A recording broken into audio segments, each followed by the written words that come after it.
Joe. Let's talk about some goings on and anything you know.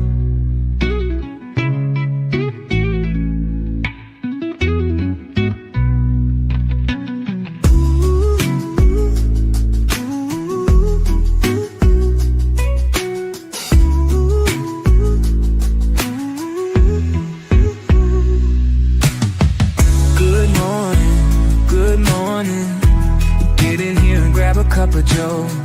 Let's talk about some goings on and anything you know.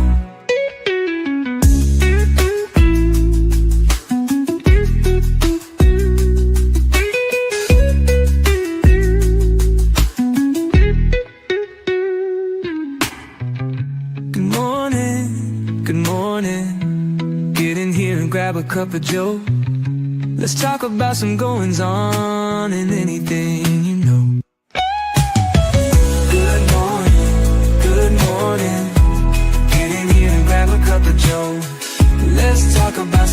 about some goings on and anything you know.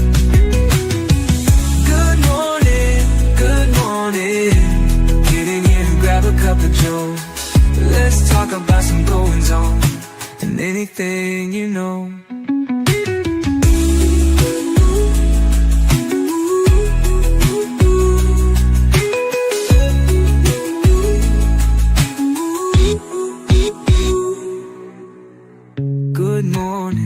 Good morning. Get in here and grab a cup of Joe. Let's talk about some goings on and anything you know.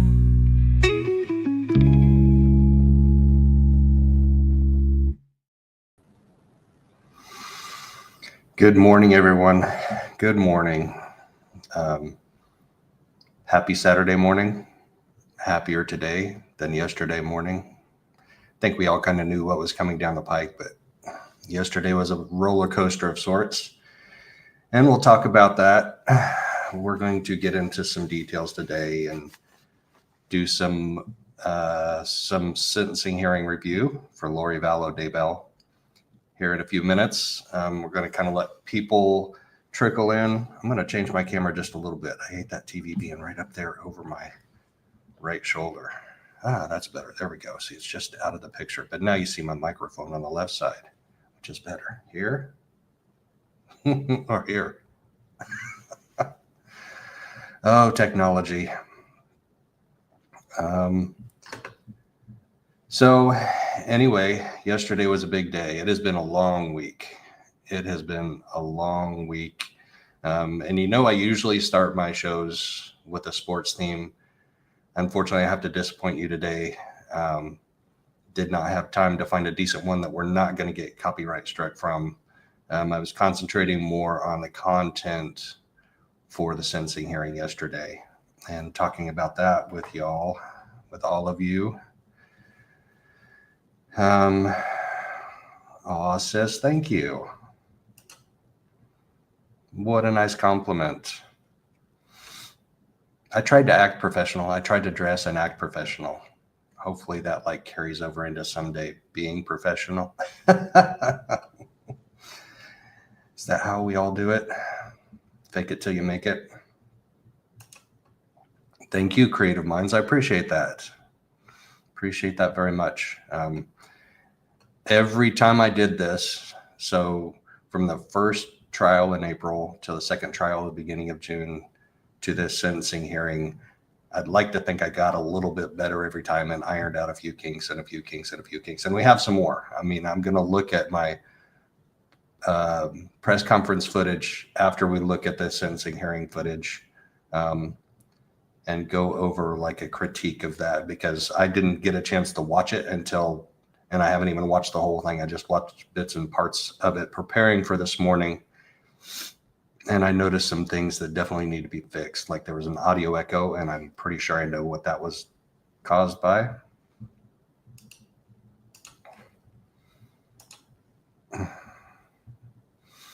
Danny's in the house. Sandra, right back at you. I love you too. Thank you everybody for joining in this morning. And this is going to be a little bit of therapy for me, if you will, because The emotions were raw yesterday, and I'm still dealing.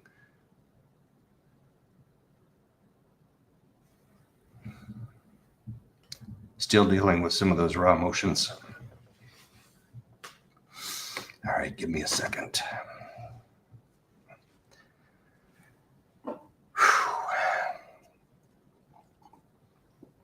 Okay.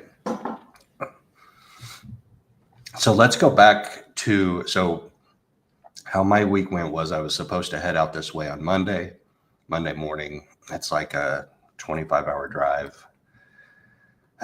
Let's see. Let me pull that up. What that drive was like, or what it was supposed to be like. Present screen.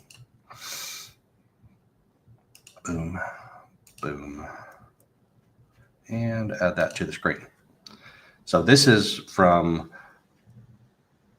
Lafayette, Indiana to 205 West Jefferson Street, Phoenix, Arizona. That's actually the location of the main complex. It's the address of the South Tower is like 175 First Street or something, or Central, I think.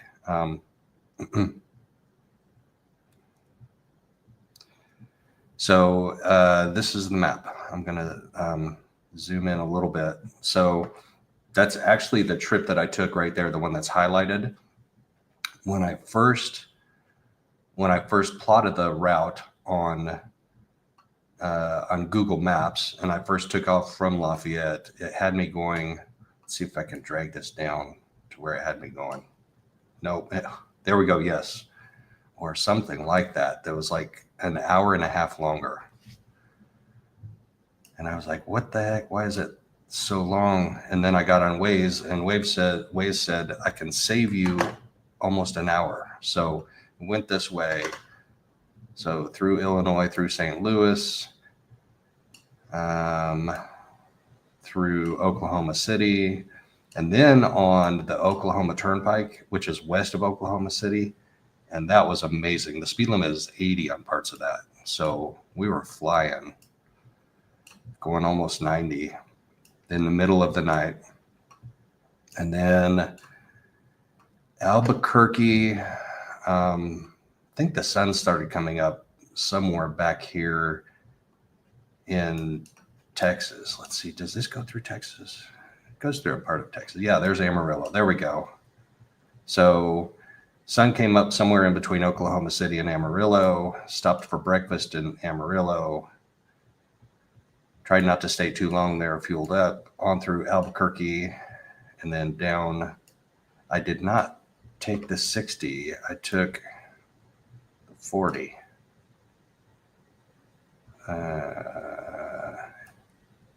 Why is that down there? Anyway, that's closer to the route. So then the 40, no. Maybe we did take 60, because I went through Winslow and Flagstaff. Yeah, went this way. Boom, there it is. That's it. So I did go through Winslow, Arizona again, Flagstaff. This area right here is just gorgeous. Like south of Flagstaff, going down I-17 is just absolutely gorgeous. Pine trees and switchbacks, the interstate switching back and forth and back and forth. So you're going left and right around the curves. But anyway, that drive, hold on, let me check chat real quick. Hey, everybody, welcome in. Morning, Justine.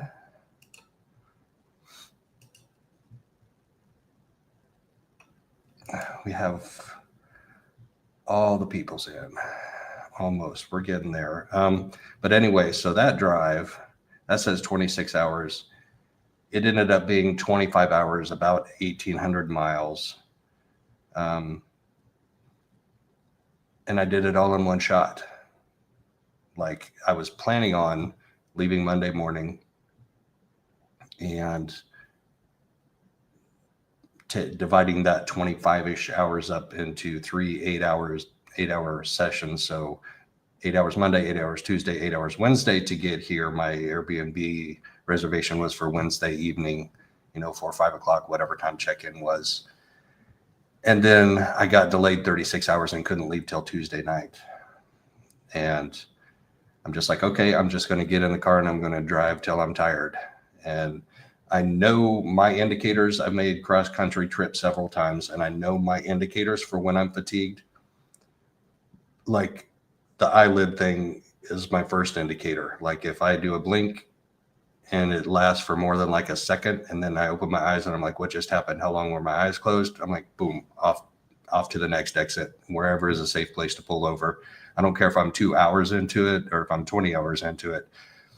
That's my first indicator. Another one is brain fog. Like if I'm just driving down the road and all of a sudden I'm like, what was that last thought I had? I don't remember. I was thinking about something. Now I don't remember what I was thinking about. That's another indicator of fatigue. And then the head bob, boom. Yep. Time to pull off to the side of the road. And that never happened for all 25 hours. Like that never happened one single time. None of those indicators. Was I physically a little bit tired? Yes, but I wasn't fatigued, and it wasn't affecting my ability to drive safely. Yeah, Dizzy and I talked about Amarillo. She's like, don't stay there too long. And I told her it gives me El Paso vibes. It totally gives me El Paso vibes. You have this interstate corridor that goes right through it, and you have a whole bunch of businesses like right along the interstate corridor. And a lot of them are run down, and the gas stations are dirty. And that was my experience this time. I'm sure there are better parts of Amarillo. I'm sure there are. But being right there adjacent to the interstate, I walked into the Denny's, and I almost turned around and walked out because of how dirty it was. But the hostess was this older Latino lady who gave me this big warm smile, and I was like, all right, I've eaten at worse places than this. I mean, theoretically. And it was fine. It was good. The food was good. I got my breakfast in, and I was able to get on my laptop and do a little bit of work while I was sitting there by myself. And I gave her a nice tip for being so nice. So that was getting out here. That was getting out here.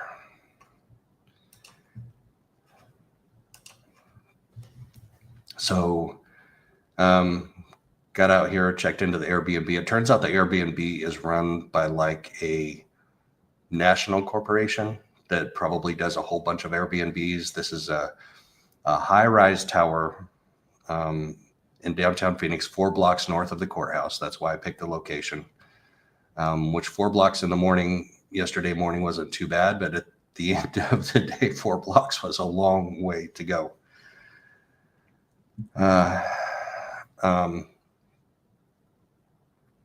And the instructions, so I know there are a whole lot of Airbnbs here because they have lock boxes on the side of the building. So it takes up the space between the alley and Central Avenue, the entire block. And then it's like 30 some stories tall. It's like 33, 34 stories tall.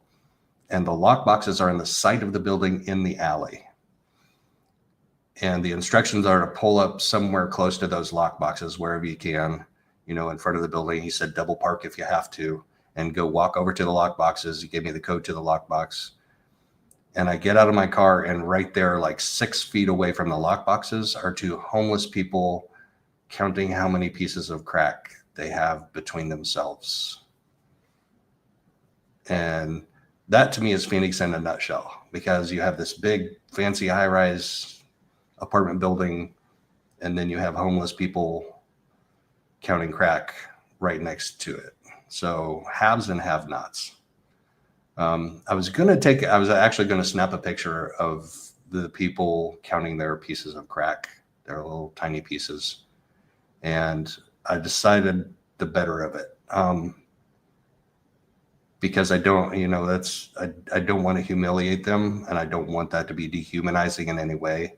If I were going to do an investigative piece into the homeless problem and the drug problem in downtown Phoenix, or in Phoenix in general, then I would probably not have a problem with that. And I would actually probably try and approach them and talk to them. But yeah, right, Dizzy? So I ignored them. They kind of glanced at me out of the corner of their eye a couple of times, like, what's he doing here?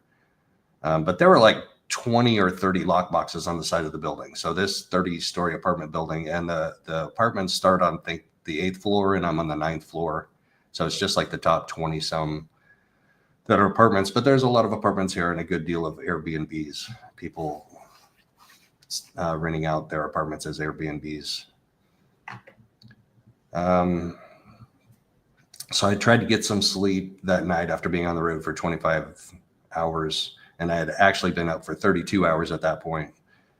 And at some point, exhaustion, you're too tired to sleep. So it took like another couple of hours for me to get to sleep, but I did. And I slept hard. I talked about that the other day. And then, hold on, let me close out a window here.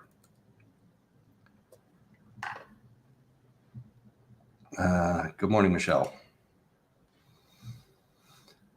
Good morning. So yesterday, bright and early. So there were people getting to Lori's sentencing hearing yesterday. There were people that came, and I knew immediately that there were going to be a lot of people coming yesterday. A lot of people, a lot of public, and probably a few more media than usual. So seating might be a problem.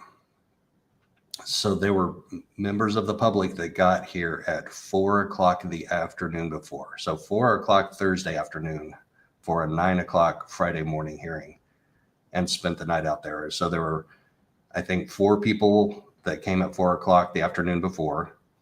And then there were like another 6 or so, 6 to 8 that showed up, around 9 o'clock, including Trace.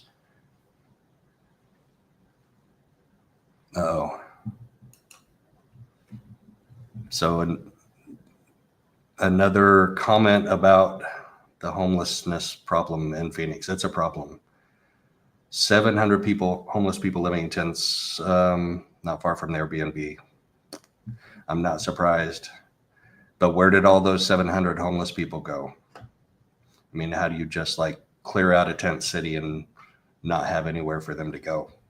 I mean, they've got to go somewhere. So they're going to find the next best place they can to live. So anyway, people showing up the night before, 10 to 12 showed up the night before, including my friend Trace on the case. She spent the night there with a handful of other people. They got permission from the chief of security, Sergeant Faso. They happened to run into him like as he was leaving that night, I think, because they got there at 4 p.m. That's when the shift changes. That's when they close down the courthouse. So it sounds like he was leaving. They talked to him and he's like, it's cool. He notified the night shift. He's like, okay, these people are staying there. Keep an eye on them. Make sure they're all good. And the night shift was cool. I went over there for a while that night before I came back to the Airbnb to hang out with everybody just for a few minutes, get everything set up.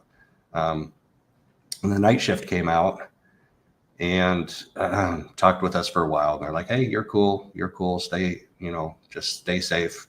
And we're watching you on the camera. And if you have any problems, the intercom's over there by the front door. Just, buzz in over there. So really cool people. And they also, if they're new subscribers to my channel, I wouldn't be surprised. And if they are and they're listening, thank you. I appreciate that. And thank you for being so cool to my friends hanging out on the steps all night in front of the South Tower. So then the next morning, getting up at 3 o'clock, which I didn't, being allowed to be a part of the media, I didn't necessarily need to do, but I was okay with it. I'm usually up by that time anyway, or close to it. So walking down there, getting down there about 4 o'clock in the morning and just hanging out for 3.5 hours until they open the doors. And the line, they moved the line over into the shade a little bit. Well, okay, before they moved the line over to the shade. So I get there at 4 o'clock, and just as I'm getting there, they're all moving from the steps right in front of the doors over to the sidewalk on the side. So there was a shift change at 4 o'clock, and the new gal that came in that was in charge of security, she said, I don't know anything about you having permission to be on the steps and y'all need to move. So she kicked him off the steps, but then she came back like 45 minutes later and she's like, oh, okay, I didn't understand what was going on. Faso and the night crew never told me that you had permission to be there. So, you know, like around 5 o'clock, you can move back over, just keep it organized, keep it clean. Don't have stuff like spread out all over the place. And that's what they did. So around 5 o'clock, everybody moved over. I went out and camped in front of the door. So usually the media gets to go in first. So I went and camped out, staked my space as first in line in the media. And this will come back as part of my discussion in a minute.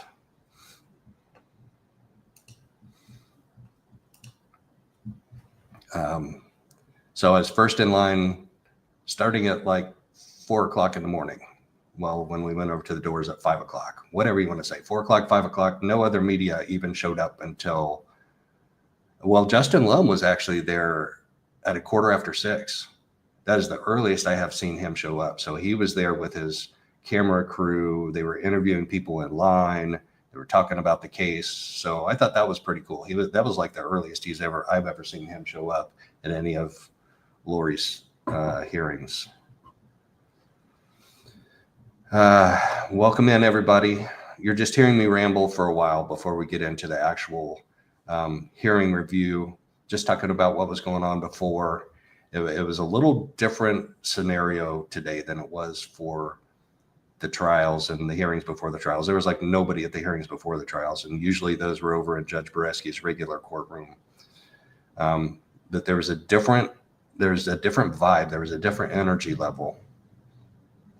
So we're all hanging out, and usually we anticipate, so the courthouse doors open promptly at 7:30, and that's synced to the same thing that our cell phones sync to, because it's like 7:30 in 3 seconds. Those doors click up, the locks open on those doors.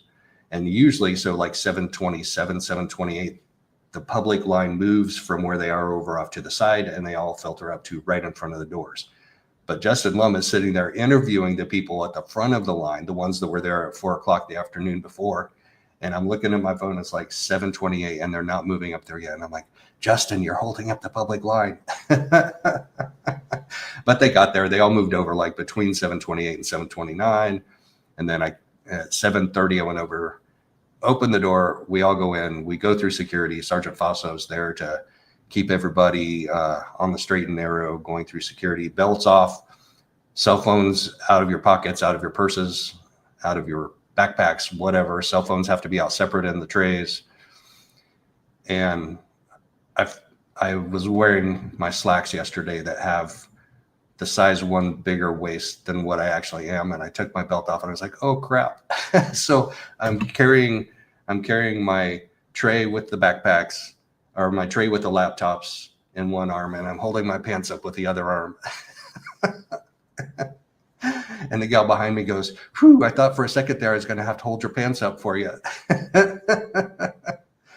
Oh, that would not have been anything that anybody wanted to see. No.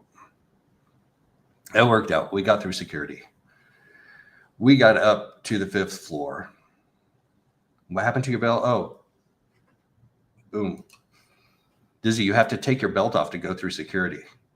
They don't want you to have like a like one of those belts that has like a knife blade, underneath the buckle or something like that. So you have to take your belt off and let it go through the X-ray machine with your laptops and your phone. Good morning, Baca. So most of us are already familiar with that. There were some new faces today. There were quite a few new faces today in the public, and there were 2 new faces that I hadn't seen in the media yet. One of them was a podcaster.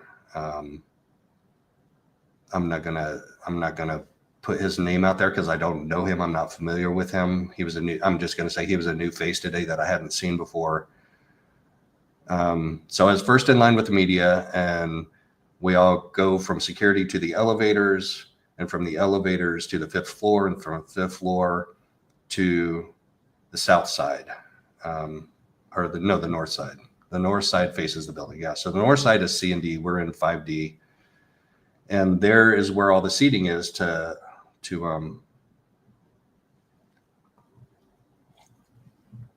wait.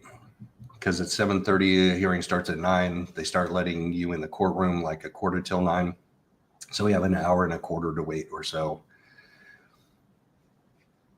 And of course, Lauren and Grayson were there before me. So they get spots 1 and 2. And I claim my spot with my backpack in seat 3 next to Grayson. But then I sit a row behind them because the first 2 rows are media and then the next 2 rows are public. And then they have standing room only lines behind the 2 rows of public. And those all filled up and then some yesterday.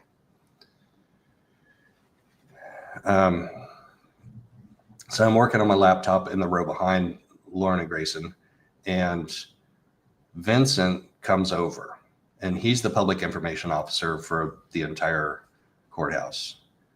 And I know Vincent and he knows me.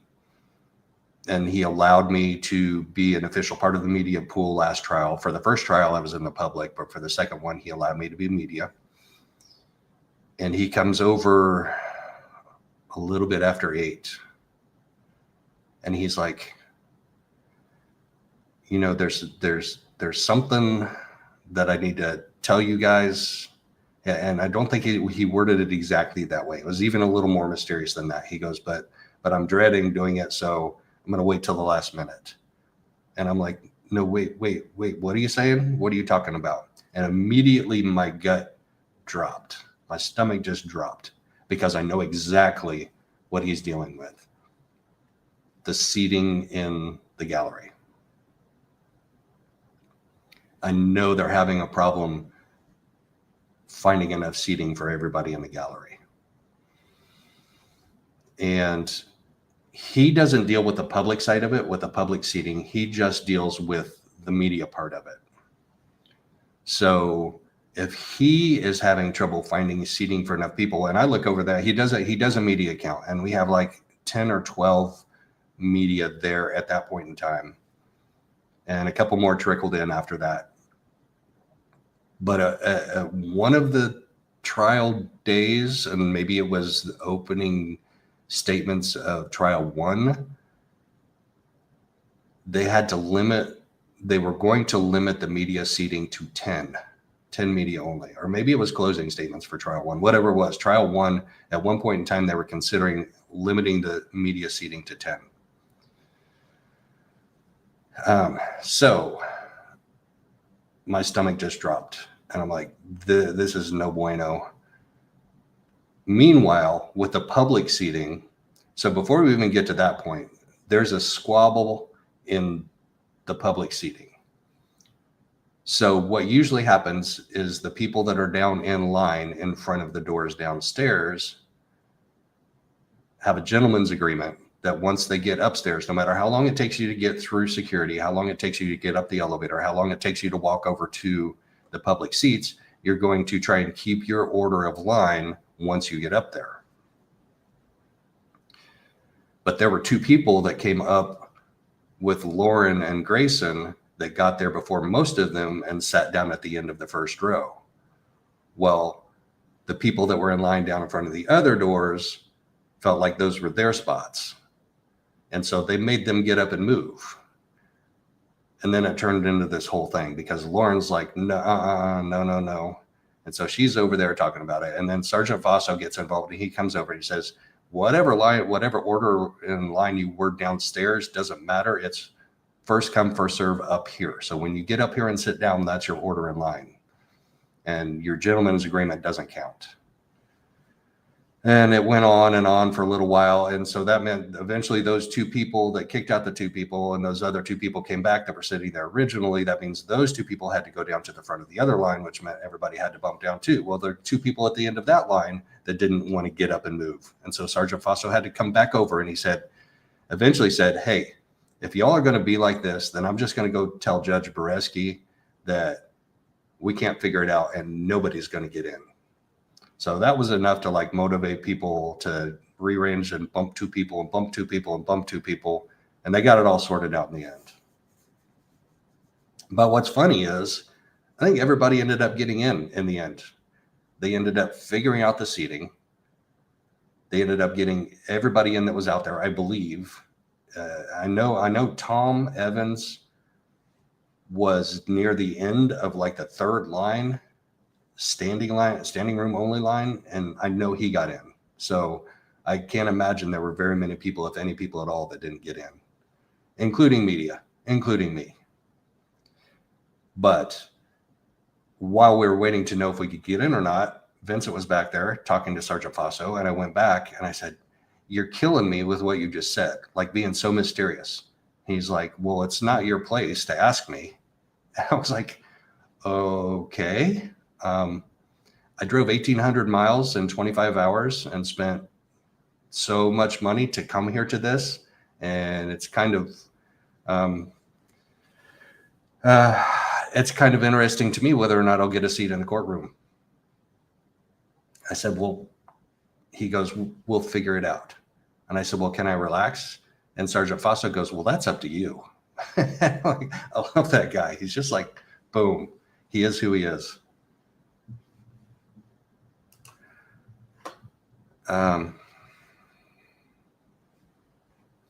Yeah, she was tired, and she did apologize, but she also did fight for those two. Those two people were somehow associated. She said they were somehow associated with the Woodcocks, and the Woodcocks wanted them in, but they couldn't get in with the family. So she wanted to make sure they were in anyway. So I'm not familiar with who those two people are, but Lauren is. And she went over there and she advocated for them to have those two seats where they were in first before the other people came up from downstairs. Oh, anyway, it's over now. Everybody got in.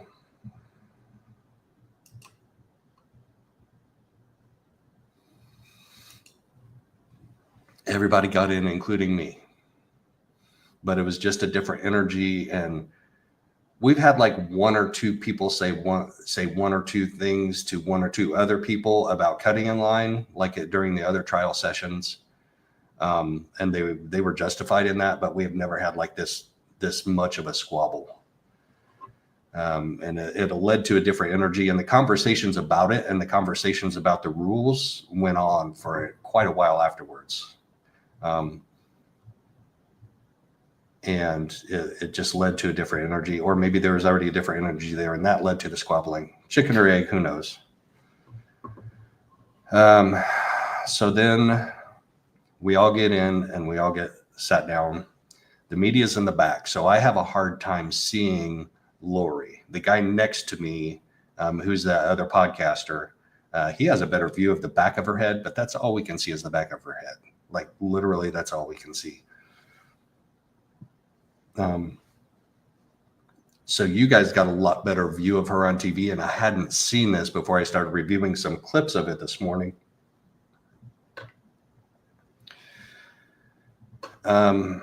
But I think she came in and she got seated fairly early on, and I think they were still seating the public by the time after she had been seated.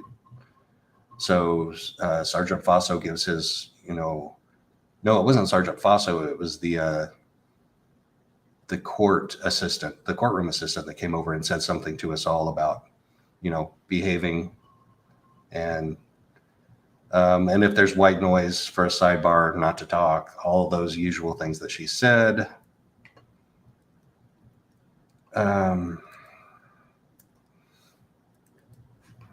So I'm gonna start reviewing the video footage, and I noticed a couple things this morning. I didn't get to watch the whole thing in its entirety. It's 2 hours long. We're not going to watch all 2 hours today, but I do want to watch the entire victim impact statements from Charles' side of the family and a couple from Brandon's that I thought were impactful.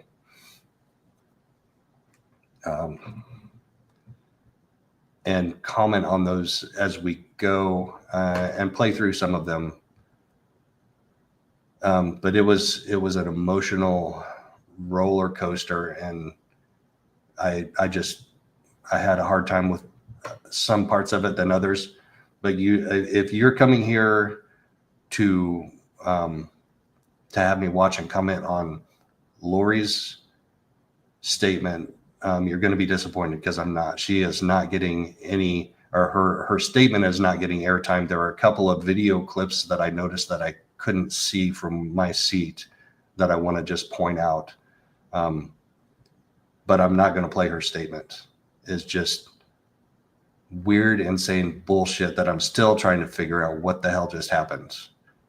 And I have some ideas and I have some thoughts, but today's not the day. She's not getting that airtime on my channel today. So if that's what you came for, you're going to be disappointed. I'm here for JJ's letter and all of the stuff on that side. We're going to start with Colby. We'll start with the beginning of the hearing just because it's there. And there are a couple of things the judge says leading up to it. So we're going to set the table with the beginning of the hearing with her coming in and judges going through the administrative things. And then we'll get into the statements, starting with Colby. And Colby, as I'm sure most of you know, Colby had to give his statement remotely from the hospital because he had a second stroke. And these strokes are caused by some weird spore or something that comes in on the desert winds. Just really bizarre, really bizarre. I mean, he's a young, healthy human being. He works out, and I think he does maybe he jogs or does some type of cardio work too. And just to have him have back-to-back strokes right before this is just crazy. And I feel so bad for him because he should have been able to stand there and he couldn't look her in the eye. You're not supposed to do that. But to have her hear his statement in person would have been so much more impactful.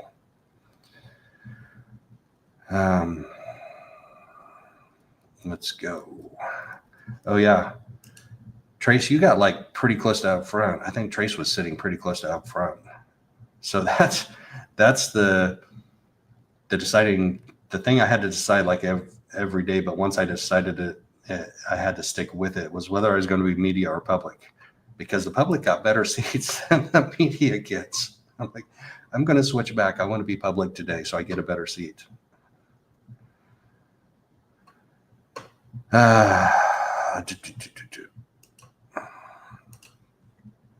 And there's a thing that happened later that I noticed that you guys didn't get to see with looking and addressing the defendant directly. Here we go. Add to stage. Here we go.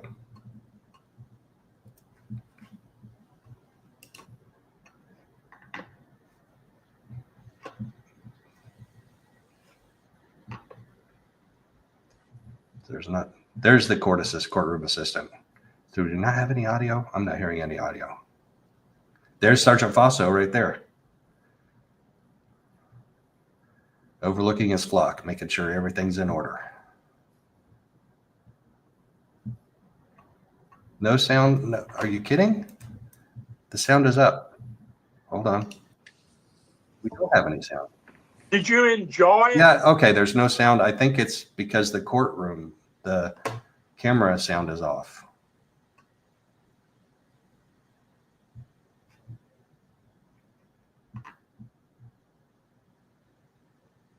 That's Jeff White, her investigator.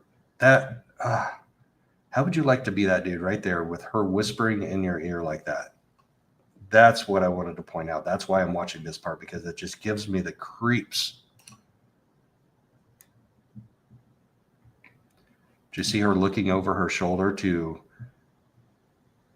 I don't know, maybe people in the gallery, maybe people. So all of the victims are over in the jury box over on the right side. The ones giving statements and the ones there to support them are over in the jury box.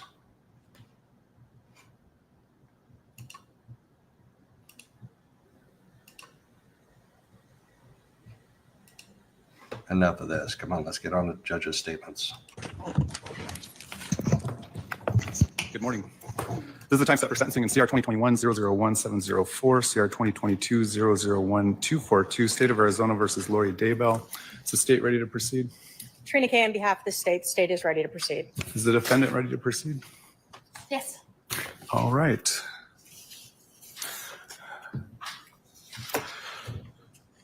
Ms. Daybell, it's the judgment of the court that in CR 2021-00170. Hold on. I got to hit this comment. You know what? I'm going to start it and I'm going to come back to it. That's what I'm going to do. Row 4, pursuant to a unanimous jury verdict of guilt, that you are guilty of count 1, conspiracy to commit first-degree murder. It's a class 1 felony committed in violation of Arizona revised statutes on July 11 of 2019. As to this count, the court also finds that pursuant to your stipulation and agreement on the record following the verdict of guilt, that this is a dangerous offense. The offense caused physical, emotional, or financial harm to the victim, or if the victim died as a result of the conduct that you engaged in, it caused emotional or financial harm to the victim's immediate family. The offense also involved the presence of an accomplice. It is also the judgment of the court in CR 2022-001242, pursuant to a unanimous jury verdict of guilt, that you are guilty of count 1, conspiracy to commit first-degree murder. It's a class 1 felony committed in violation of Arizona revised statutes on October 2nd of 2019. As to this count, the court also finds that pursuant to the stipulation and agreement that you made on the record following the verdict of guilt, that this is a dangerous offense and the offense involved the presence of an accomplice. It's ordered entering judgment of guilt for each count in each case. Accordingly, the court will make additional findings regarding additional aggravating factors later in these proceedings. I've reviewed the pre-sentence report as well as the state's sentencing memorandum. Is the state ready to present its side?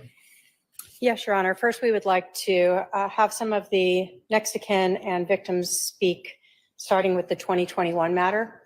We would like to first call a couple of people who are speaking virtually. Larry Woodcock should be on, no?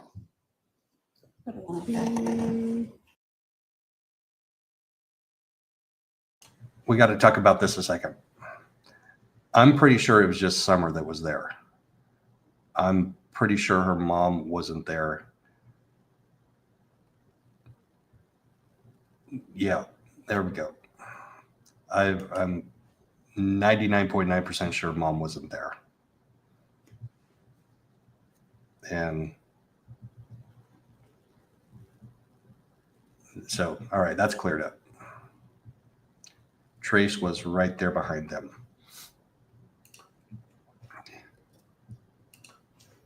All right. While we wait to get him, is Bobby Vallow on? All right. We're also saying that's not on. Susan Vallow? Have we allowed people in? Yeah, we did send. I just spoke with them. They're hopping on now. Oh, All right, they're hopping on Colby right now. Ryan, I think, is the only one.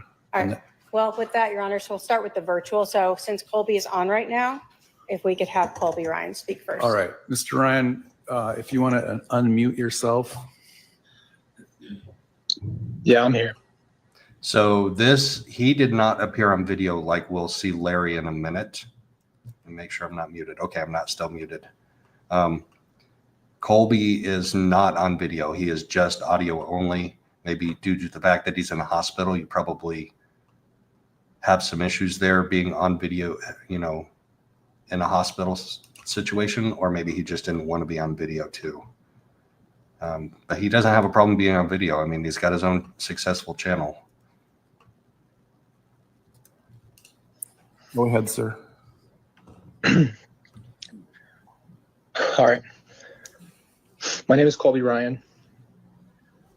I'm the son of Charles Vallow, the brother of Tylee Ryan and J.J. Vallow. I'm here to tell you what I've lost. Not only are my father, sister, and brother gone, but so is my mother. Starting 6 years ago, the horror began. During the middle of my workday, I was alerted that my father had passed away from a heart attack. I spent the whole day at work in shock. I spoke to my mother and felt that I needed to come and stop by after my shift. After a long conversation, she hesitantly agreed. When I arrived at her house, I found out that what she had told me previously about the heart attack was not the case. My father had been shot and killed in what was labeled self-defense. I saw how my sister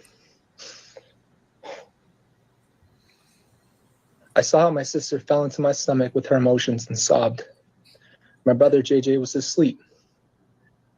Afterwards, I came home to my wife and our young baby sat on the floor, and completely broke down. My life would never be the same. My sister was caught up in the middle of this hell. She was only 16 years old. My little brother was barely 7. Within a few weeks, life continued to move quickly.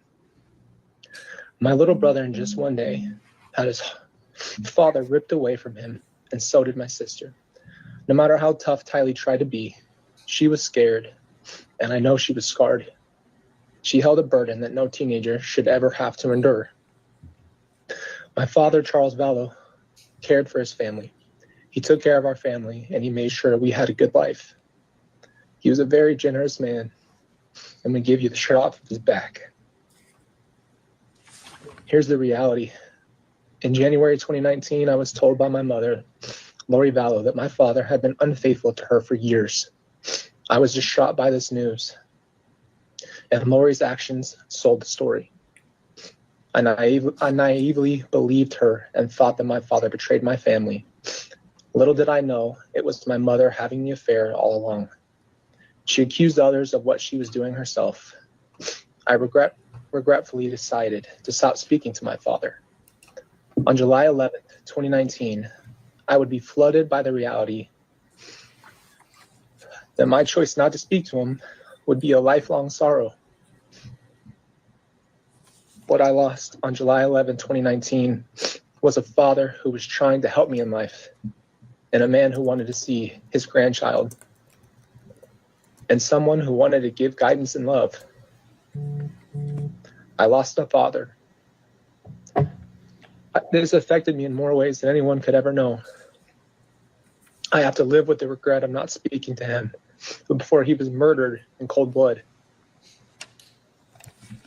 This did not only affect me. My little brother, J.J. Valow, was only 7 years old, and he had autism and had his life picked apart and never explained. One day he saw his father coming to him to pick him up at the house, and then never saw him again. My sister Tylee carried too much responsibility and was put in positions no child should ever have to be in. Part of that responsibility was being told to retrieve Lori's purse inside the house, possibly witnessing her father's body. Here's the reality. Neither Tylee nor JJ had time to even process or grieve. My mother, Lori Vallow, moved them out of state, and only a couple of weeks later, little did we know that my little sister, Tylee, only had 60 days before she would meet the same fate.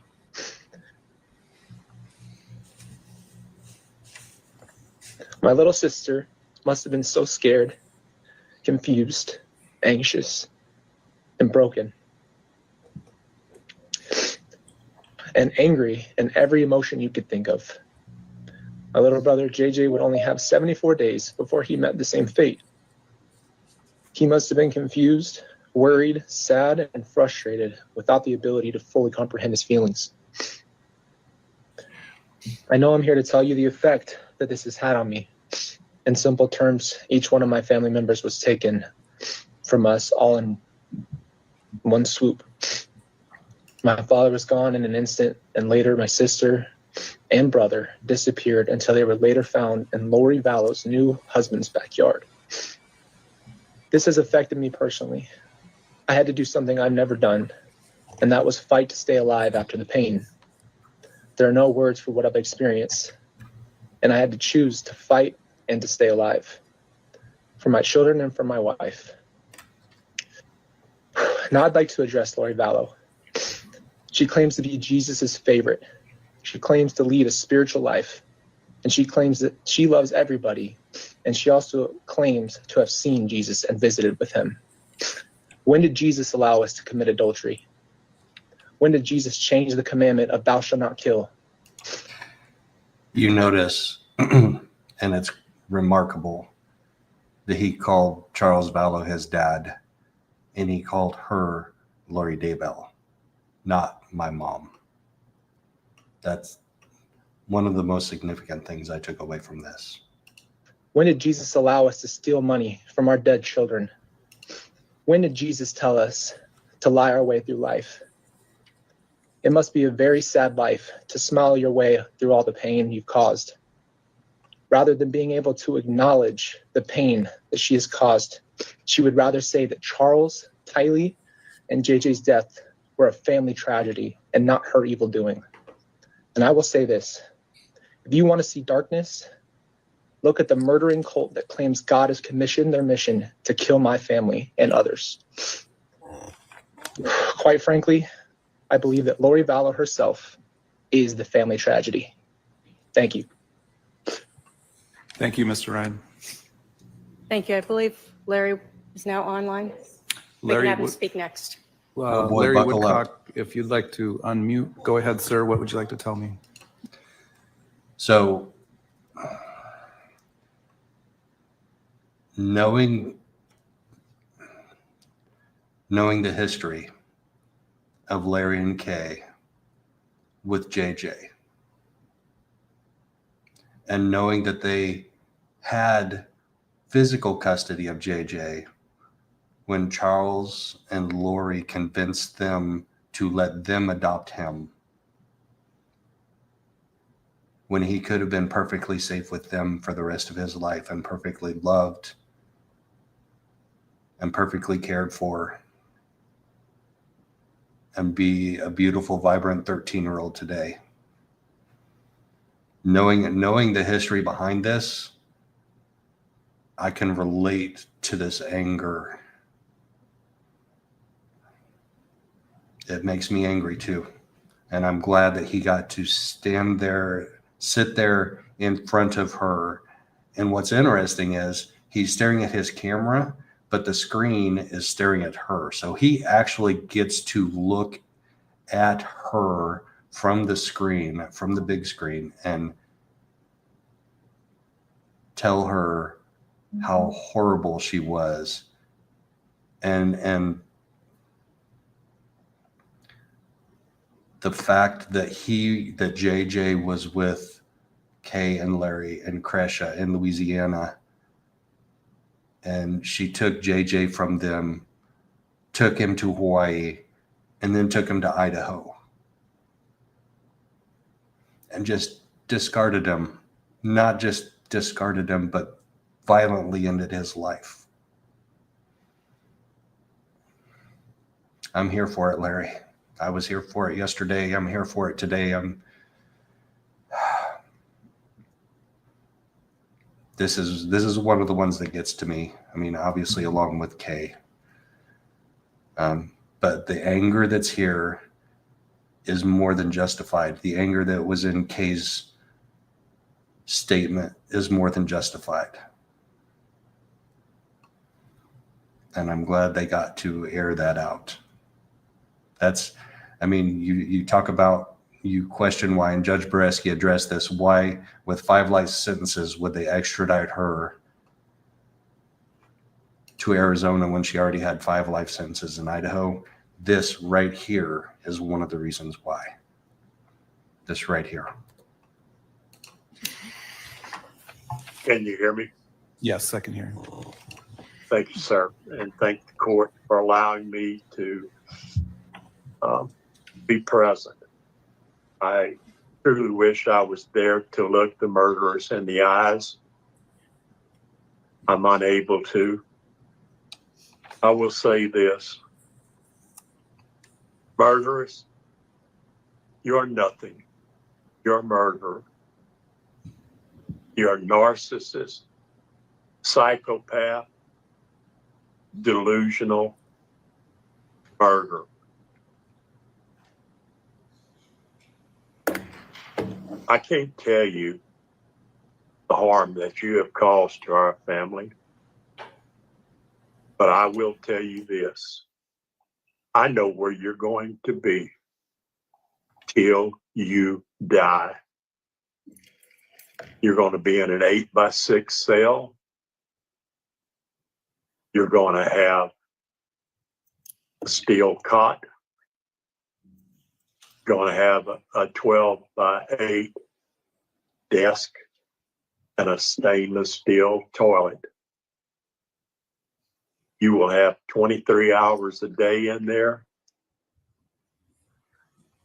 I hope you spend the rest of your life, 23 hours a day, regretting your choices. Because that's all it was, murderous. It was your choices. You made them. You and your husband, if that's what you want to call him. For what? You murdered Charles. The best thing that was ever in your life for your delusional, narcissistic way. I will never speak your name again, murderers. You will never get anything out of me again in your life. You are nothing. You are nothing. You killed Tylee. Did you enjoy it? Look at me, Lori. Did you enjoy it? Did you dance around the fire like you sent the videos to Chad of you dancing around in your room for him? Did you enjoy it? And then the most precious thing, a 7-year-old autistic, unbelievably God's present to Kay and I, to Todd. Look at Todd. Turn around and look at him, Lori, because that's the last time you're ever going to hear my name out of your mouth. Look at Todd. Have you said you're sorry? You wrapped JJ's hands in tape. You wrapped his arms in tape. You covered his eyes. And you buried him in 8 inches of ground. Murderous!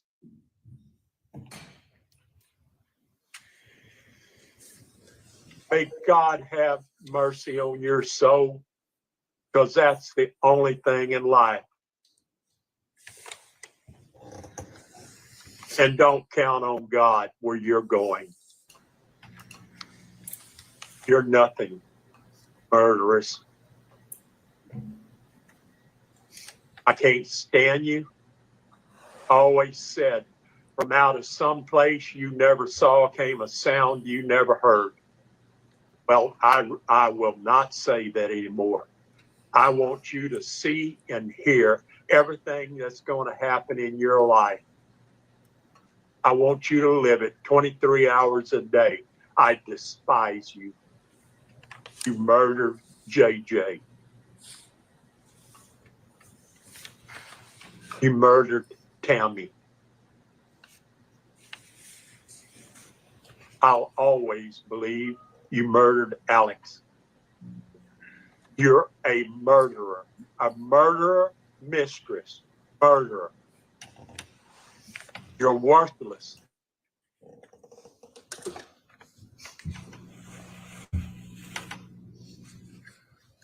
I can't believe 6.5 years of putting up with you. You are not worth it. The 4 murders that you're accused of are only ones that they can prove. Laura, you tried to kill me. I left your house in Hawaii. You tried to kill me going back home. But guess what? I beat you. I'm able to sit here and laugh at you and watch you go to prison. There's others you tried to kill. God bless JJ. God bless Tylee. And most of all, God bless our family.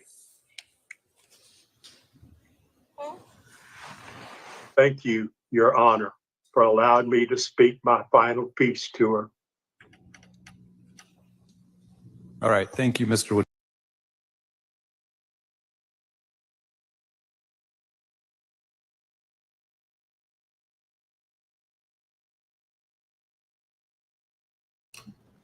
That was intense in the courtroom. Like as intense as I feel it now from him in the courtroom, it was even more intense. And seeing how she acted after this, her smiling and smirking is just so disgusting that this did not have, how could this not have an impact on her? How could this not have an impact on her? But he got to say his final piece to her. So thank you to the state of Arizona, to Maricopa County for holding these trials, even if it's just for Larry to have his last piece to say to her, to get this out there in front of her. And I love the fact, so he's looking, you see where he's looking right now? He is literally from that screen looking at her. I don't know how that's possible, but he is literally looking at her. That is just so powerful. And it was powerful in the courtroom too. It was. I do have questions though. I want to know about that time when she tried to kill him, when he went to Hawaii and he said on the way back she tried to kill him. I have questions about that.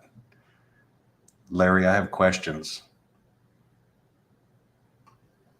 Kasha, whisper into Larry's ear, say, go tell Joe Schmo about that time. Or if he just goes on Kasha's show. I don't think he's ever been on. Kay's been on Difficult Research with Kasha. Forrest, can you drop Kasha's channel and the channel link in there, please? Difficult Research. We're going to see her in a minute. We're going to see Kasha K get up and have her say and bring all the receipts. Well, a good deal of receipts.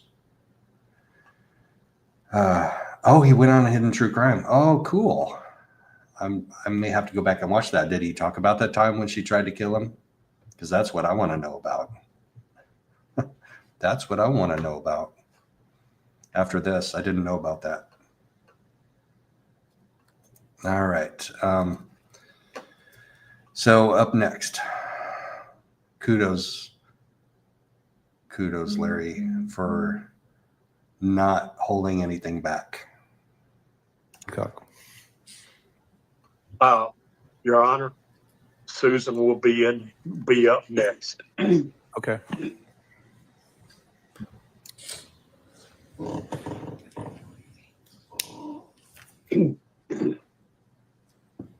Good morning.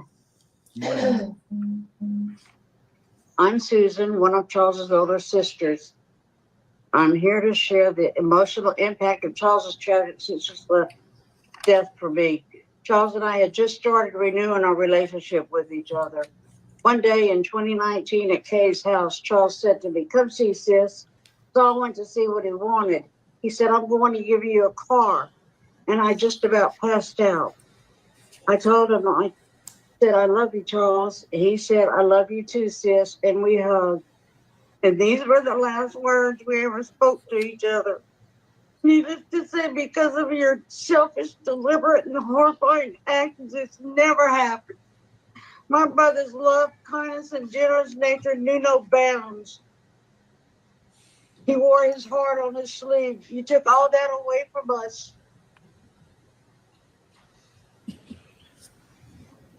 July 12, 2019 changed my life forever. It still hurts to reflect on the day I was told my brother had been taken from the world the day before.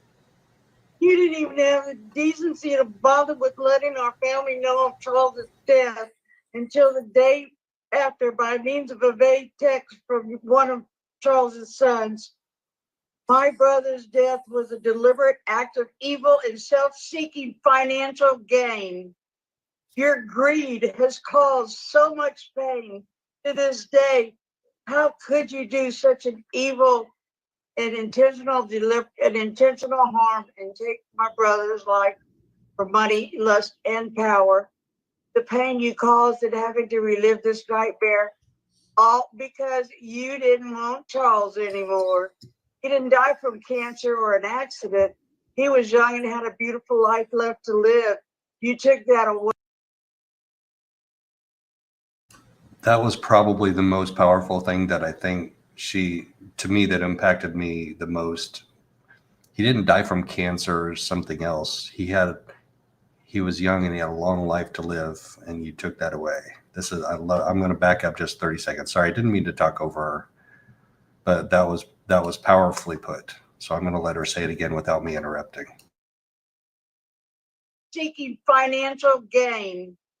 Your greed has caused so much pain to this day. How could you do such an evil and intentional harm and take my brother's life for money, lust, and power? The pain you caused in having to relive this nightmare, all because you didn't want Charles anymore. He didn't die from cancer or an accident. He was young and had a beautiful life left to live. You took that away. You planned and calculated his death. There isn't a day that goes by I haven't thought of this tragedy which you caused. I will never have another birthday, holiday, or other celebrations in life with my brother. Charles was victimized at the hands of you, Lori, and your accomplices. To do this to Charles, to receive money, is sickening. I am disgusted and truly appalled by your evil, selfish, and reprehensible actions. You will miss out on wearing nice clothes, driving what was once your Range Rover, thick, juicy steaks, barbecues, and no more quiet, no more freedom, only rules. I have forgiven you, Lord. When Jesus calls me home, I don't want any of this on my soul. Thank you. All right. Thank you, ma'am.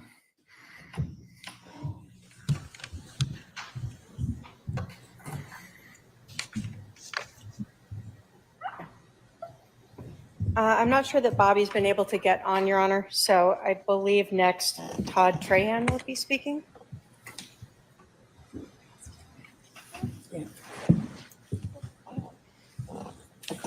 Sir, you want to come up to this podium right here?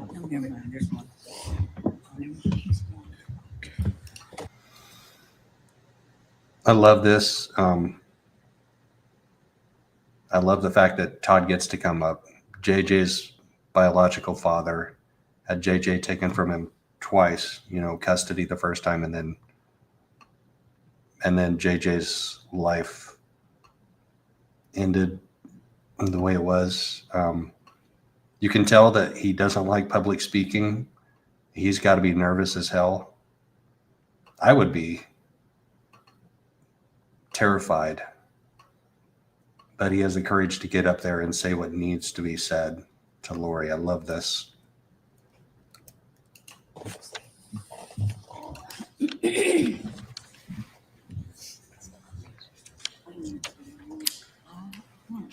You're Todd Trahan? Yes, sir. And what would you like to tell me, sir? I was asked to address Lori, if I can. Go ahead.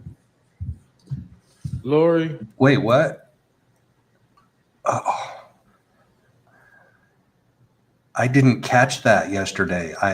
He's not addressing the judge. He asked to address Lori, and judge says, go ahead. I'm going to back that up just 10 seconds.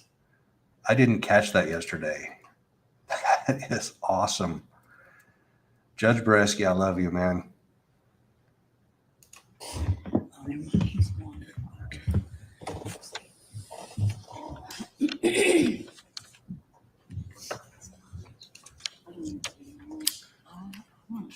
You're Todd Trahan?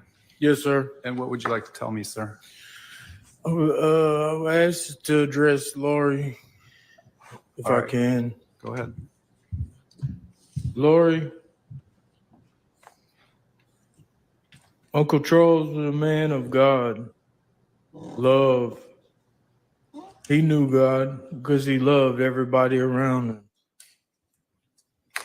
I trusted y'all with my family, the only son I had, because I couldn't give him the life that y'all could give him. I gave him up for y'all to raise him.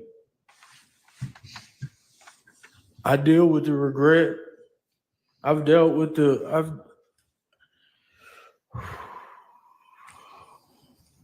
I've dealt with the torment of making that choice.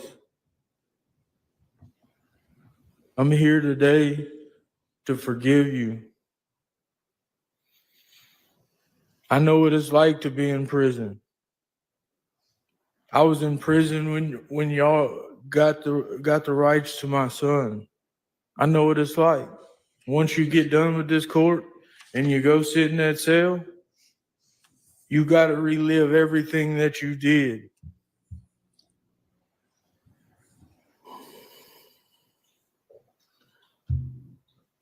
I hope for you that you understand the truth of what God did on the cross, because God died not only for me, he died for the unlovable.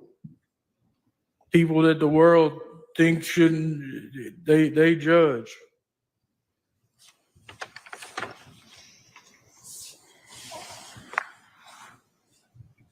I hope you understand the truth before you die. You still have a chance. You don't have to live evil the rest of your life. You can turn from that. You ask God to come into your life and show you his love, and it'll transform you. I want to thank the court for letting me get up here and say these things. Thank you. Thank you, sir. Wow. That was powerful.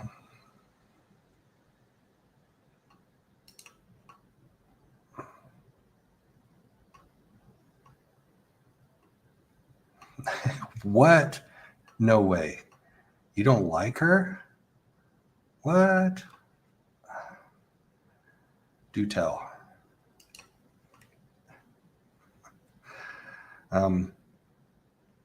That was a powerful, it was simple, but it was very direct. He knew exactly what he wanted to say and said it very, very articulately. That was good. Next should be Kasha Trahan. All right, Kasha, you're going to watch yourself now.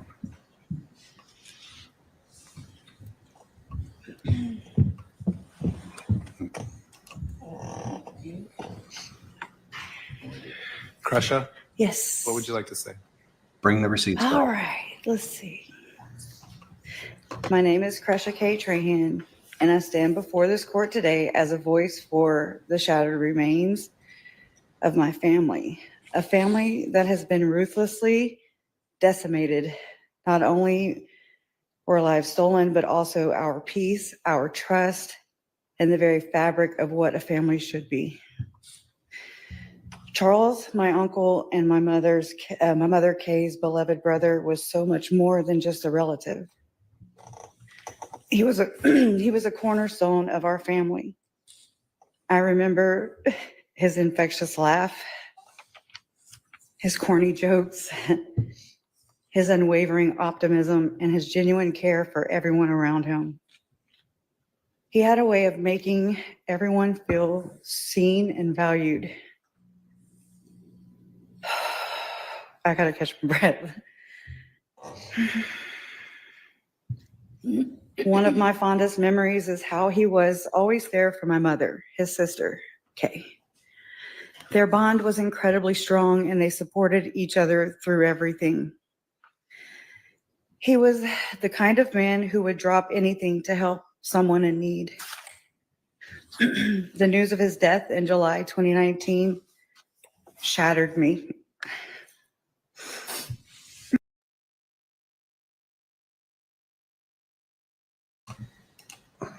So I'm going to pause right there.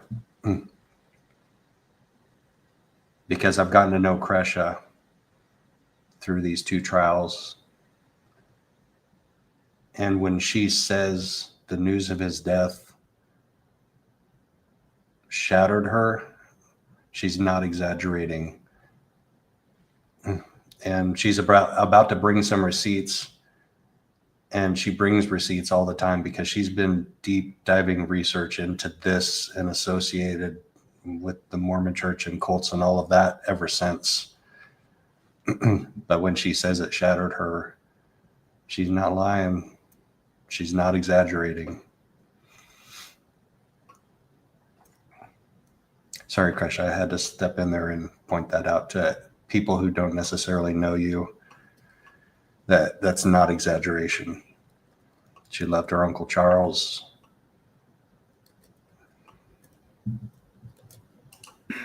And it sent shockwaves through our entire family.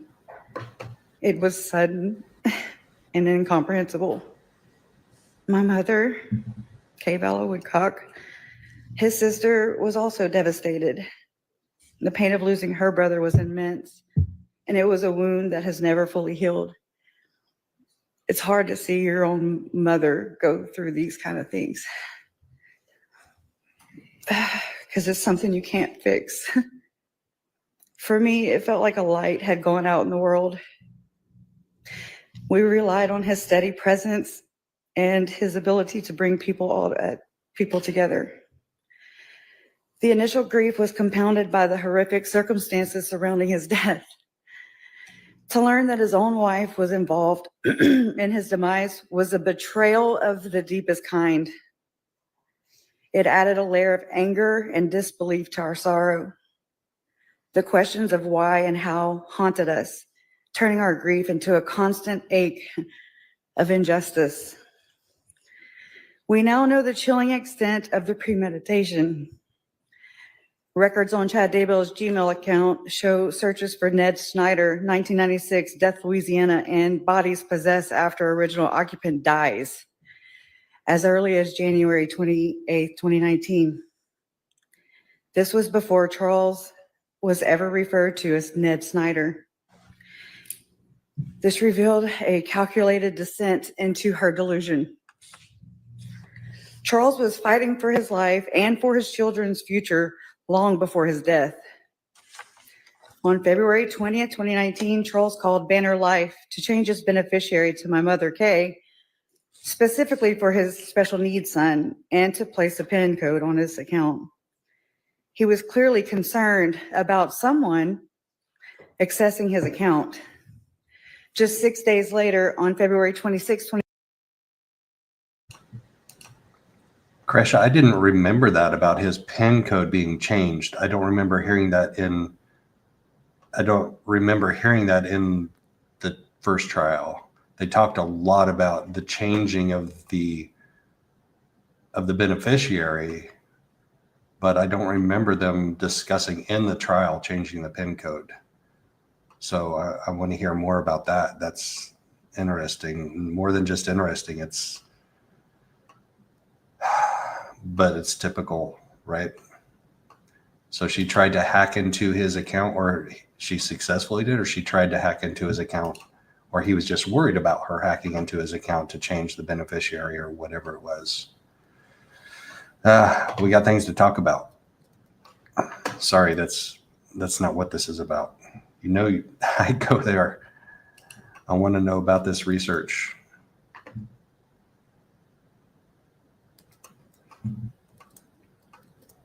All right, back. Charles was fighting for his life and for his children's future long before his death. On February 20th, 2019, Charles called Banner Life to change his beneficiary to my mother, Kay, specifically for his special needs son and to place a PIN code on his account. He was clearly concerned about someone accessing his account.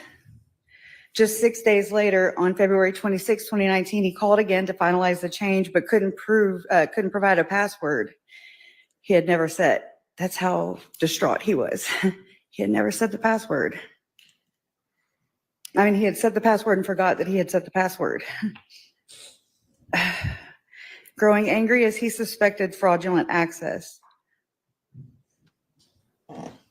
From March 19th to March 21st, 2019, even while Charles was alive and still married, his wife and Chad Daybell traveled from Idaho to Arizona together, as evidenced by tickets in her iCloud account. On March 21st, 2019, she was back at the 4 Points, Sheraton, and Mesa using their Wi-Fi, all while plotting and believing in twisted narratives. Her so-called spiritual beliefs were nothing more than a thinly veiled excuse for murder, justification for murder. The names used for Charles, Ned Schneider, Heplos, we don't know, were born from Chad Daybell's internet searches. Zalema's cellular phone records paint a disturbing picture of the generated belief system, with discussions about Chad's so-called gifts to cast out dark spirits, remove swords, and place spiritual armor. This was all a grotesque fabrication designed to justify heinous crimes. There was talk of healing quicker and reversing age, for Christ's sake. Oh, wow. While actively plotting the deaths of innocent people that trusted her. Perhaps the most heartbreaking detail is the decision Charles made to try and make his marriage work. He truly believed in reconciliation, and he really loved Lori, his wife. He took his wife back into his life, and in a text to his attorney, Taylor, he wrote, quote, "What can I say, Taylor? Love always wins," unquote. These were the words of a man clinging to hope, a hope that ultimately led him to his death. Tylee, my step-cousin, was a bright and blossoming young woman full of life and potential. Even though our family connection was through marriage, she was our family connection. I'm sorry. She was always considered one of us. I remember her vibrant energy and her protective nature towards JJ. It reminds me of how I am with my brother Todd. She had dreams of traveling the world and truly living life. She possessed a unique spirit and a kindness that radiated from her. When Tylee disappeared, the initial worry quickly turned into agonizing fear. We desperately hoped for her safe return, clinging to any shred of possibility. The eventual news of her murder was soul-crushing, a stark and brutal end to a life that had barely begun. The pain of knowing her potential was extinguished so violently, it's unbearable. We mourn the experiences she will never have, the milestones she will never reach, and the person she would have become. The world is undeniably darker without Tylee's light. And then JJ, my nephew, my only nephew, was a sweet and innocent little boy who brought immeasurable joy to our family.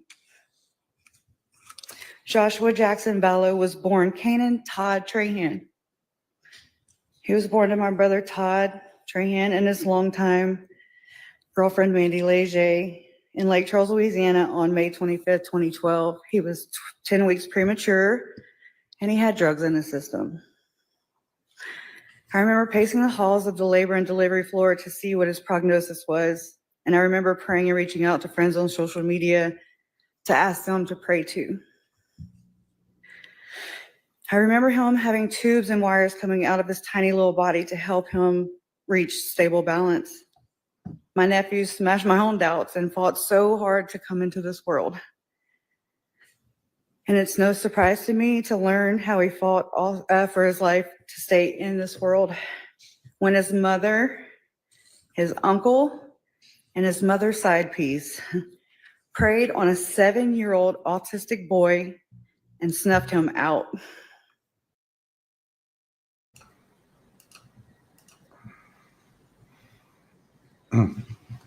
I've got to replay that part. I've got to replay that. That was powerful, Kasha.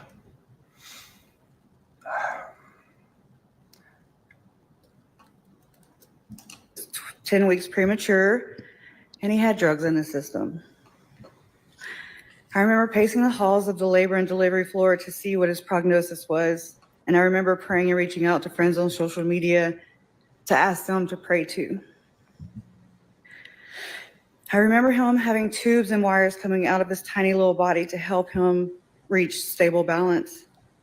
My nephew smashed my own doubts and fought so hard to come into this world. And it's no surprise to me to learn how he fought for his life to stay in this world. When his mother, his uncle, and his mother's side piece preyed on a 7-year-old autistic boy and snuffed him out. Think about that. Later burying him in a shallow grave in the backyard of her future husband's property. As an autistic child, he had unique challenges, but also unique gifts. His infectious giggle, his love for dinosaurs and planes, and his need for a routine or memories we will forever cherish.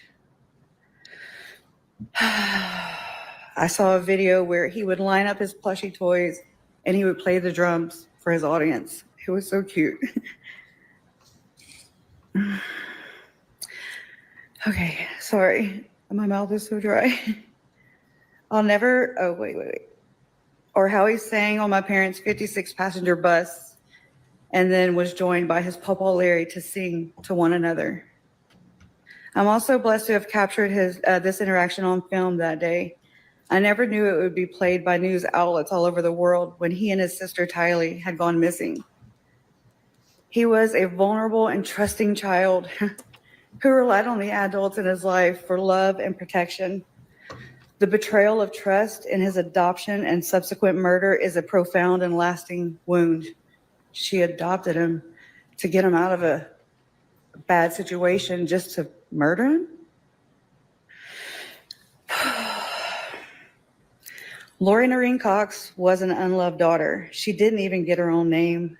She was never allowed to be herself, an individual with her own identity and her own life. She was always told she was someone. Okay.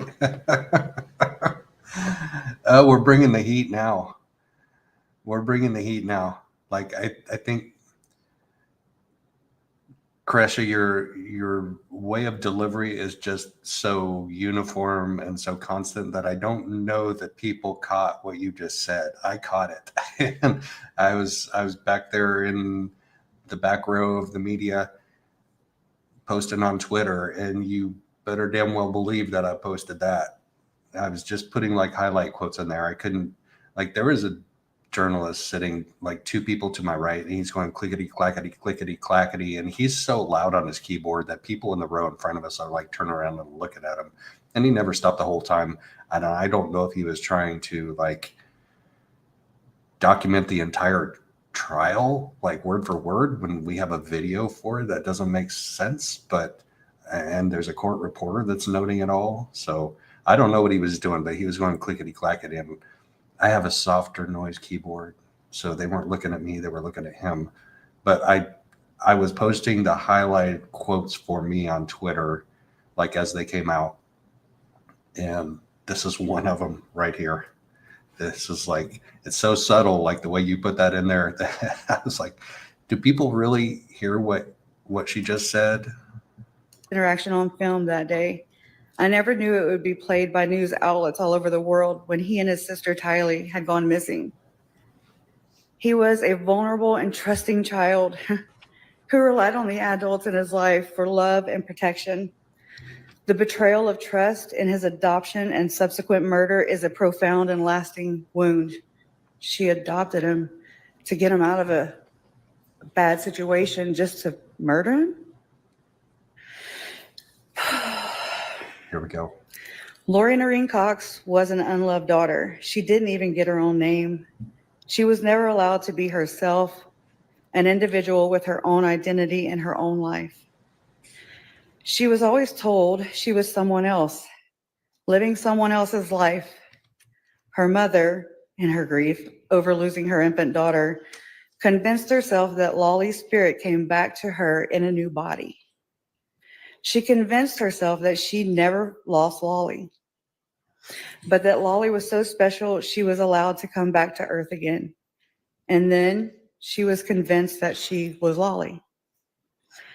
But the reality is that Lolly was lost. The hard truth is that sometimes infants die, and there's no reasoning and no explanation that makes it feel better. Sometimes babies just die. But her mother couldn't sit with that. She couldn't accept that. And so instead, she taught her that she was Laura Lee. She taught her that Laura Lee must have had such a special mission that her spirit got to come back in her body. She was taught that she didn't matter. She was taught that she didn't deserve to have her own name, her own life, her own identity. She was devoured. And then to make matters worse, she was violated. I don't know when or how or by whom exactly, but she knows. She knows what happened. She knows who did it to her.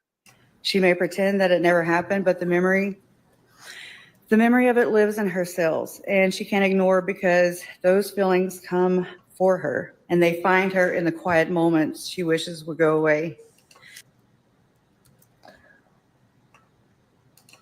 Wow. We haven't talked about that, Kasha. She was violated, at least not that I can remember. She was violated at some point. I think maybe we've kind of like lightly touched on it. But you're talking to Judge Bereski, but you're talking to her. The memories of it come back to her. Wow. One more time for the people in the back. This.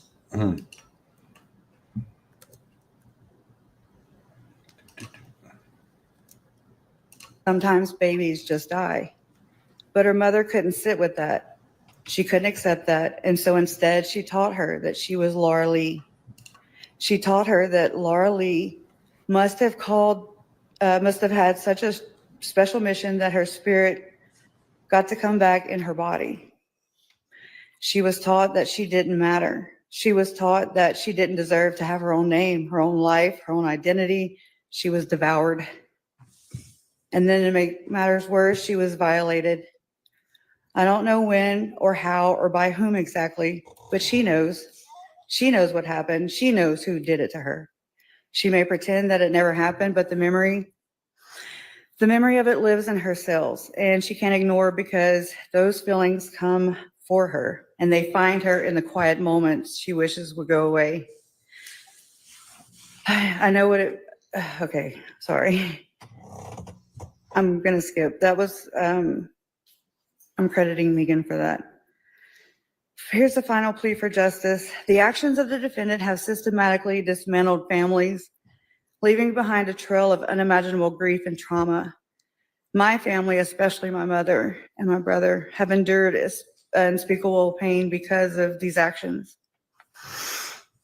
We lost a brother, a son, and a nephew, and the lingering fear and sorrow inflicted are a constant heavy burden. I implore this court to impose the maximum sentence possible. The defendant deserves to spend the rest of her life incarcerated, held accountable for every life stolen, every heart broken, and every family destroyed. Her calculated cruelty has earned her nothing less than the hardest consequences.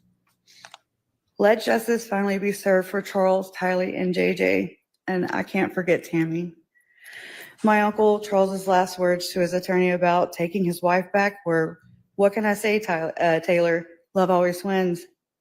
In his memory and for the countless lives impacted by these horrific crimes, I hope that justice for once truly wins. Thank you. Thank you.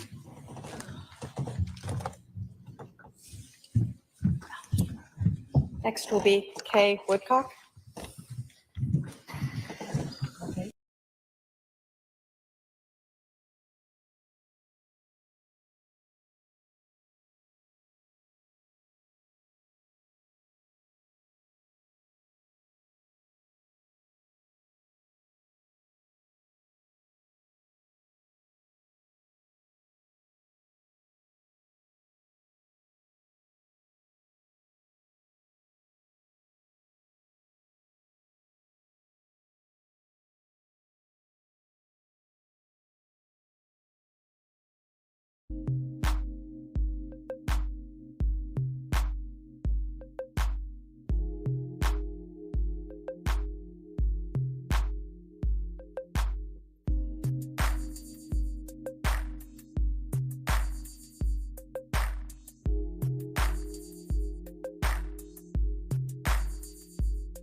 Oh no, I did it again. I was muted. Kasha, I just had this powerful, eloquent message for you about how an amazing job you did.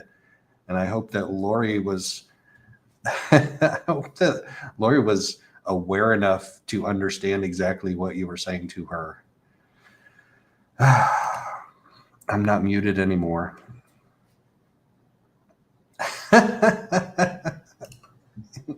So many people helping me out when I'm muted, and so when I pontificate like that, see another one on my phone.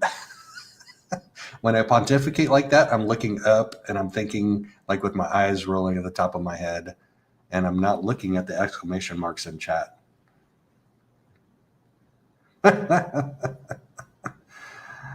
Oh, I do, Danny. I'll get there someday.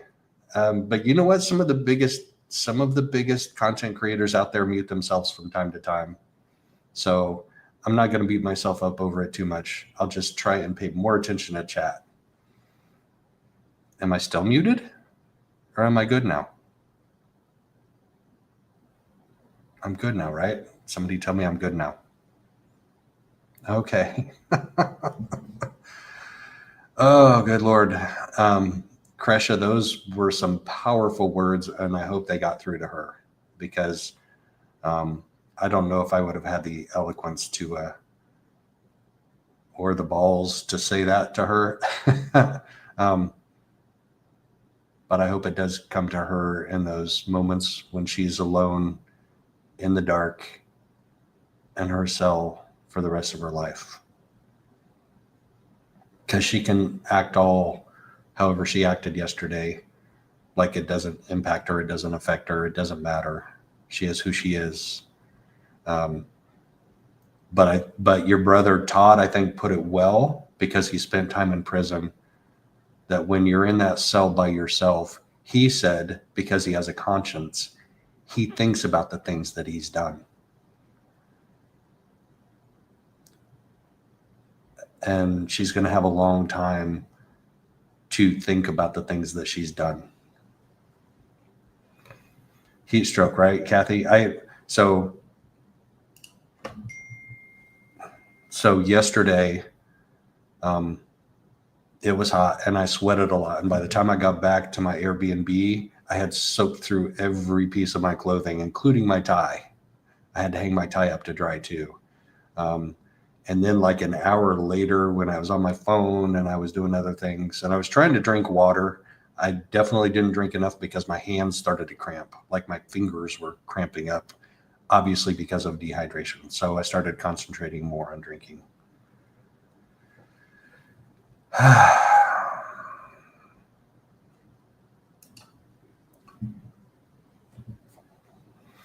I don't think she does.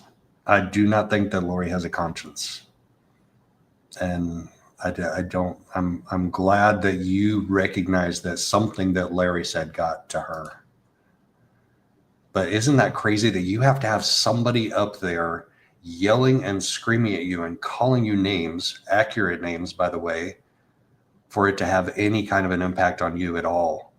Like all of the other victims that were crying and sobbing or delivering, thoughtful messages, meaningful, powerful, however it is, didn't appear to affect her at all.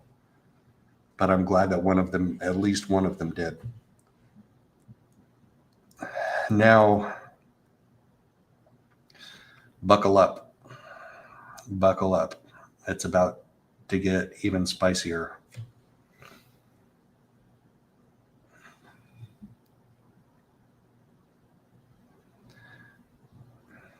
This one was tough. Everybody in the gallery, probably most people in the world watching this, because it gets emotional. Kay gets a little bit emotional. And when we get to JJ's letter, that just about did me in.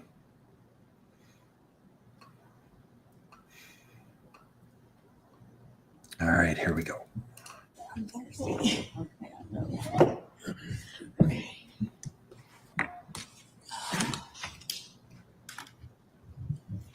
Go ahead and go up to the podium. Oh, okay. I'm thinking.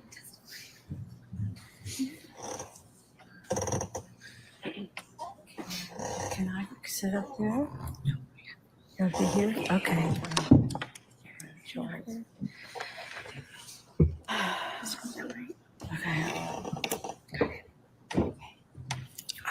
I wanted to do. Shut up. It's the one. It's the one. I want to know what she's saying to her. What is she asking her? Can I turn and point at Lori? Can I turn and point at her? No, that's not what they're talking about. Okay, anyway, it's okay. Okay. Hey, I need water if you can have it.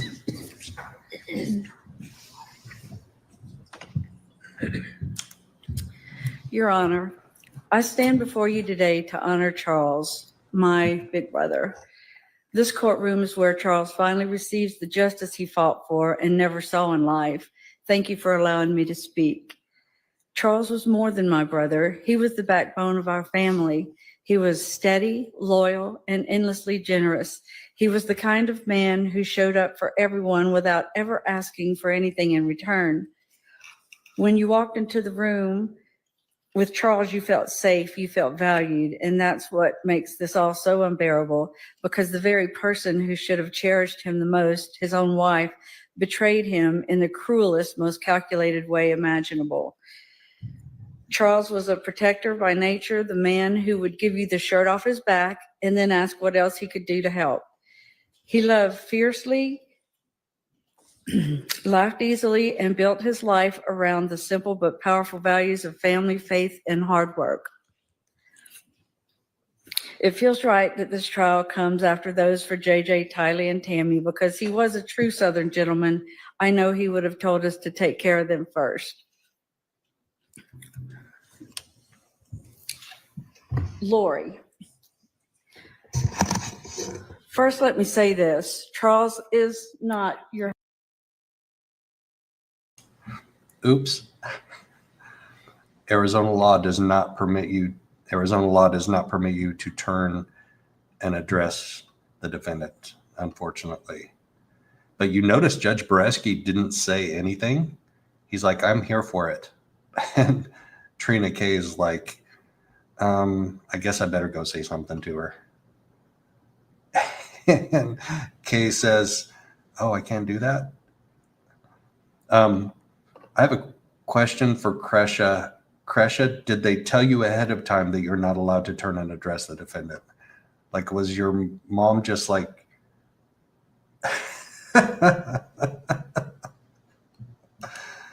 was your mom just like, I don't follow the rules. I don't need to in this case. And I don't think she does.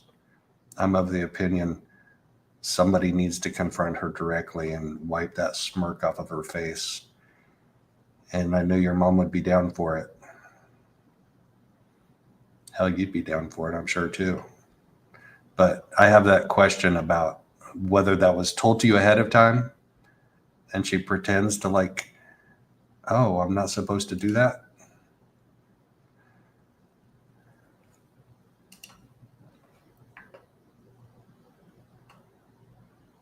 Oh, okay.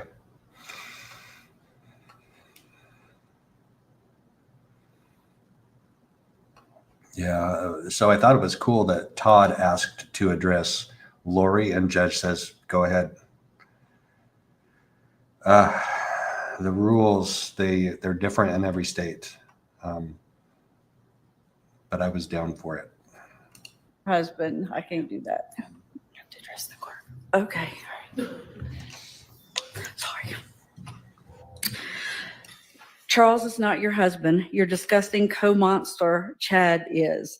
The Miss Texas pageant, Wheel of Fortune, Extra on Modern Family, July 31st, 2023. What do they all have in common? They're all days that failed to make you famous or idolized. Infamous? Yes, but never famous, never idolized. You spent your entire life chasing cameras, applause, and validation like oxygen, But here you are, exposed, convicted, stripped of the lies you wrapped yourself in. All your interviews, all your attempts to manipulate, triangulate, and control the narrative, even the one released just last night, have failed. The world sees what I saw in 2019 when you abandoned Charles, Colby, Tylee, and J.J. to chase that grotesque shadow of a man, Chad Daybell. You call yourself a mother, a wife, a woman of God. You are none of these things. You are a liar, a fraud, and a murderer.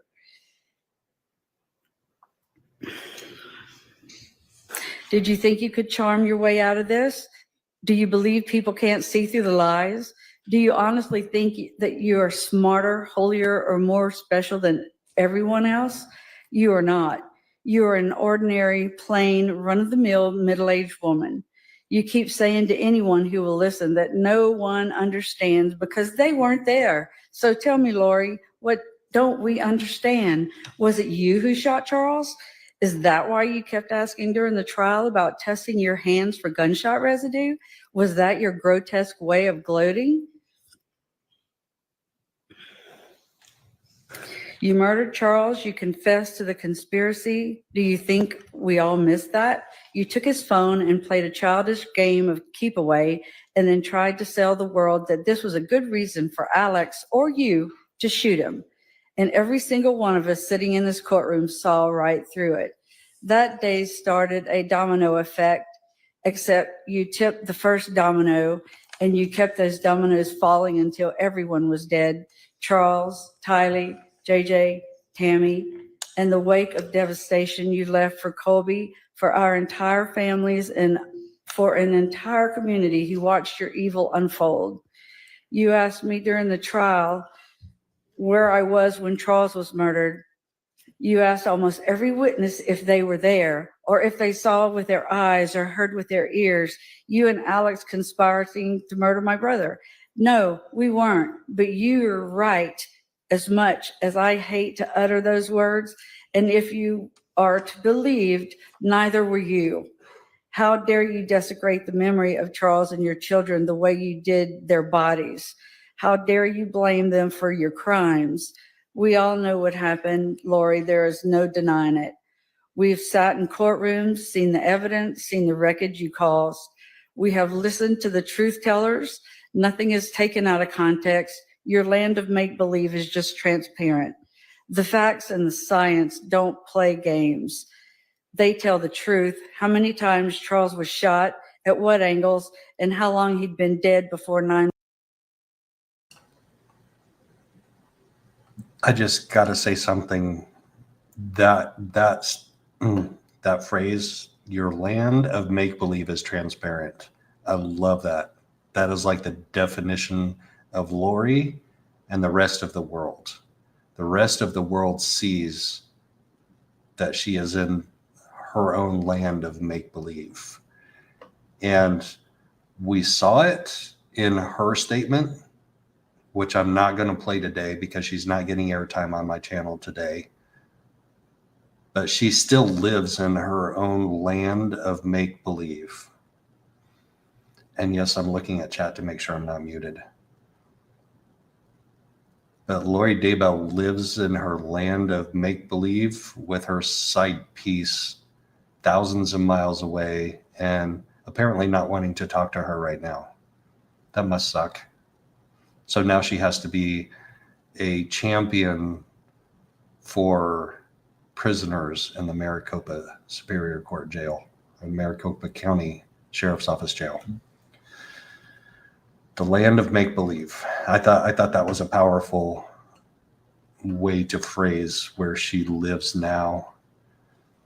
And she doesn't have a conscience, so she may live there the rest of her life. And her lack of remorse is disgusting. Lack of accountability.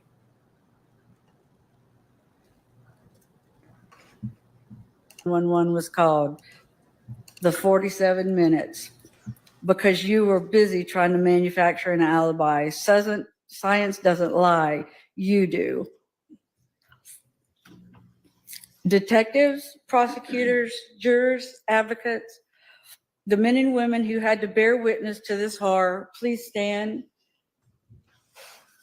Chuck Considas, Eric Wheeler, Ron Ball, Ray Hermosillo. They are from Rexburg, Idaho, and they were key in bringing justice to you. Thank you, guys. Did you see she got that in there? Did you see she got in being able to turn and point at her? They were key in bringing justice to you. And she turns and points at her. She gets another one in. I love it. It's like, rules, what rules? Somebody needs to call her out. I love it. I was there for it.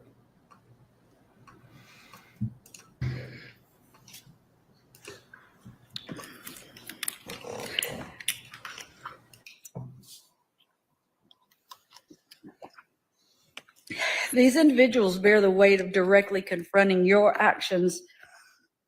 They took that burden home to their spouses, children, and sleepless nights. They endured tragedy. You didn't just take our loved ones. You sparked a tragedy that now affects countless families. They understand, they were there, and they worked tirelessly to bring you to justice. Chandler PD never believed your bullshit. They didn't charge you immediately because they were busy untangling your web of deception. So you can continue making claims that no one understands because we weren't there. But make no mistake, we stand perfectly. We understand premeditation. We understand conspiracy. We understand fraud, insurance policies, and false alibis. We understand how long bodies lay in the ground while you danced, vacationed, and manipulated for attention. We understand the cost, emotional, financial, spiritual, that all of us have paid to clean up the wreckage of your delusion. Therapy, lost work, trauma, panic attacks, courtrooms and funerals, ashes and empty chairs. You are so selfish, so pathologically self-centered that you can't even see the shockwaves you created in every life around you. Webster's dictionary defines tragedy as a disastrous event. What happened to my family is precisely that, a series of disastrous events, each one engineered by you. You and Chad built a religion of narcissism, two people drunk on the fantasy of being special, chosen, above the law, above humanity itself. You labeled people as dark to justify murder. You wrapped evil in scripture and called it faith. You and Chad murdered your children and spouses and then hid behind a veil of lies. You are not exalted. You are not translated. You are a manipulator, a parasite, and a coward. You have no remorse. Your deflection is disgusting. Your interviews are manipulative. Your faith is counterfeit. You still talk as if you're somehow misunderstood. No, wrong. You're fully understood. We see who you are, a manipulator, a liar, and a destroyer.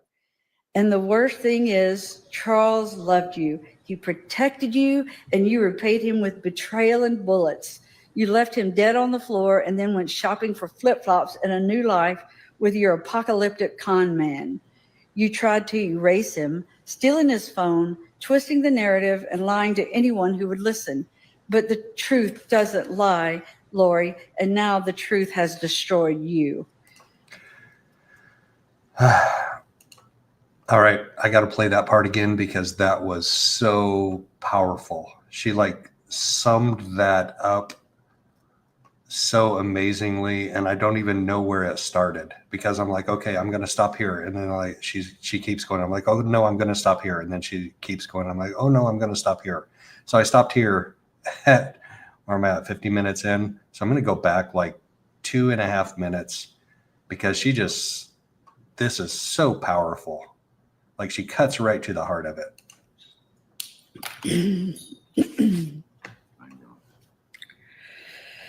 You didn't just take our loved ones. You sparked a tragedy that now affects countless families. They understand, they were there, and they worked tirelessly to bring you to justice. Chandler PD never believed your bullshit. They didn't charge you immediately because they were busy untangling your web of deception.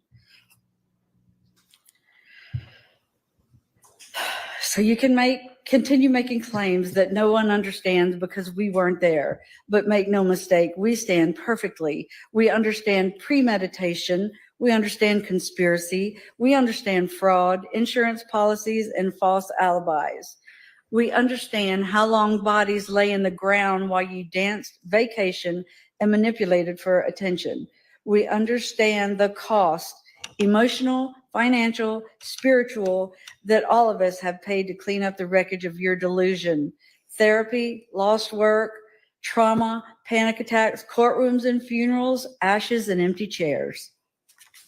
You are so selfish, so pathologically self-centered that you can't even see the shockwaves you created in every life around you. Webster's dictionary defines tragedy as a disastrous event. What happened to my family is precisely that, a series of disastrous events, each one engineered by you. You and Chad built a religion of narcissism, two people drunk on the fantasy of being special, chosen, above the law, above humanity itself.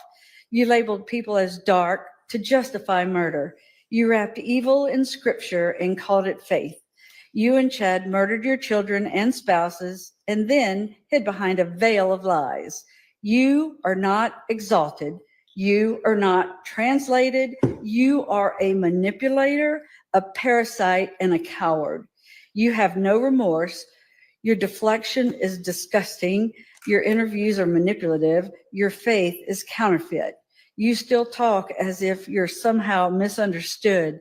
No, wrong. You're fully understood. We see who you are, a manipulator, a liar, and a destroyer.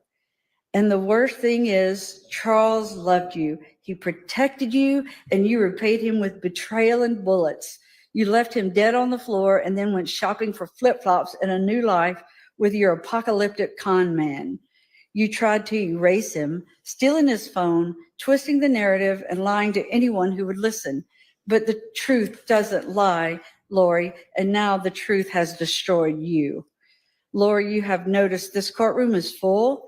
It's not because people admire you. It's not because they see instrument in God's hands. It's because you're a sideshow freak, a murderous carnival act.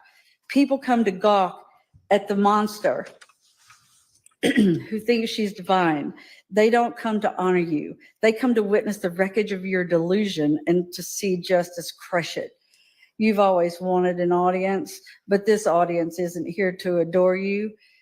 They are here to watch you fall, to watch you stripped of the spotlight you crave, to see your false crown ripped away. You are not a goddess. You are not chosen. You are not powerful. You just thought you could play God and win. The only legacy you leave is this. You will be remembered not as an instrument of God, but as a pitiful cautionary tale of evil and narcissism. Your life will end behind concrete and steel while the world outside remembers JJ's smile, Tylee's strength, Charles's kindness, and Tammy's light. You will be forgotten, except as the sideshow act you've made of yourself, a monster who wanted to be worshipped, but who will only ever be pitied. But the legacy of Charles, JJ, Tylee, and Tammy is here in this courtroom, a new type of family built on love. Colby and his family, Tammy's family, the men and women who battled evil, all of us united, because as Charles said, love always wins. Finally, I want to say this. You once claimed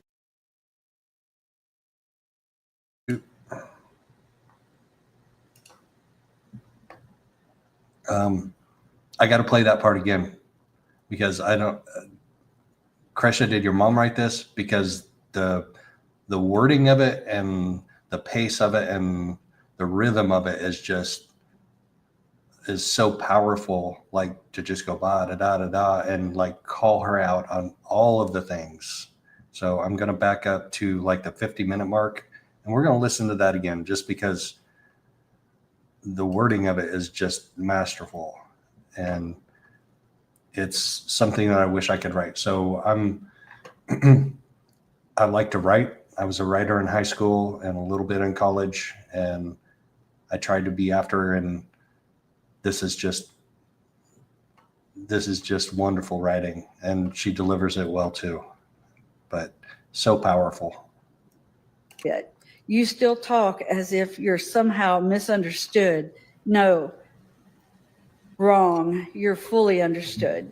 We see who you are, a manipulator, a liar, and a destroyer. And the worst thing is, Charles loved you. He protected you, and you repaid him with betrayal and bullets. You left him dead on the floor and then went shopping for flip-flops and a new life with your apocalyptic con man. You tried to erase him, stealing his phone, twisting the narrative, and lying to anyone who would listen. But the truth doesn't lie, Lori, and now the truth has destroyed you. Lori, you have noticed this courtroom is full. It's not because people admire you. It's not because they see instrument in God's hands. It's because you're a sideshow freak, a murderous carnival act. People come to gawk at the monster who thinks she's divine. They don't come to honor you. They come to witness the wreckage of your delusion and to see justice crush it. You've always wanted an audience, but this audience isn't here to adore you. They are here to watch you fall, to watch you stripped of the spotlight you crave, to see your false crown ripped away. You are not a goddess. You are not chosen. You are not powerful. You just thought you could play God and win. The only legacy you leave is this. You will be remembered not as an instrument of God, but as a pitiful cautionary tale of evil and narcissism. Your life will end behind concrete and steel while the world outside remembers JJ's smile, Tylee's strength, Charles's kindness, and Tammy's light. You will be forgotten, except as the sideshow act you've made of yourself, a monster who wanted to be worshiped, but who will only ever be pitied. But the legacy of Charles, JJ, Tylee, and Tammy is here in this courtroom, a new type of family built on love. Colby and his family, Tammy's family, the men and women who battled evil, all of us united, because as Charles said, love always wins. Finally, I want to say this. You once claimed that no one could judge you because they weren't there. Today, everyone is here. The court is here. Justice is here. And now judgment has arrived. May this sentence be as permanent as the graves you filled.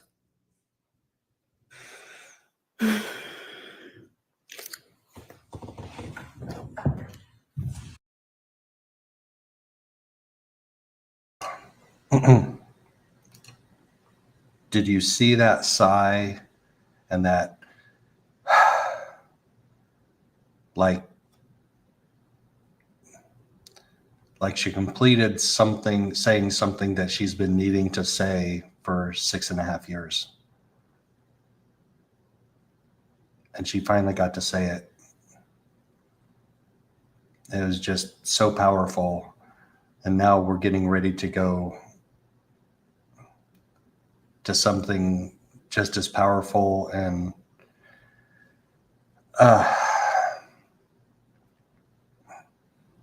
emotionally evoking, emotionally evocative. There weren't enough Kleenexes in the gallery for all of the people that were so impacted and affected by JJ's letter, and totally unexpected, like out of the blue. And Judge Boreski was down for it. Like, I don't know what the rules are for hearing from a victim that's not actually still alive. But I'm so glad that he wasn't like, wait, what's going on? Yeah, we can't have this. No, he's not that judge. It's like, we're all going to hear this.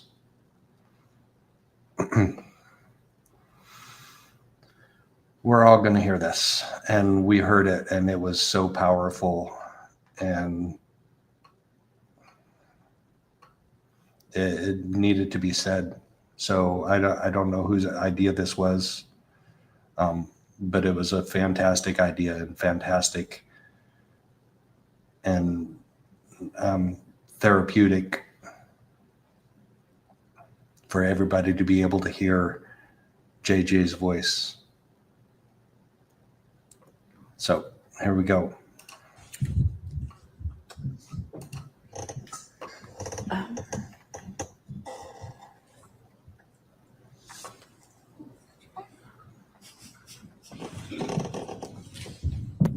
I think Kay has a letter she's reading.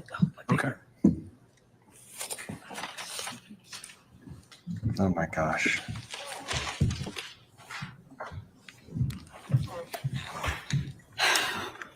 Oops, here we go.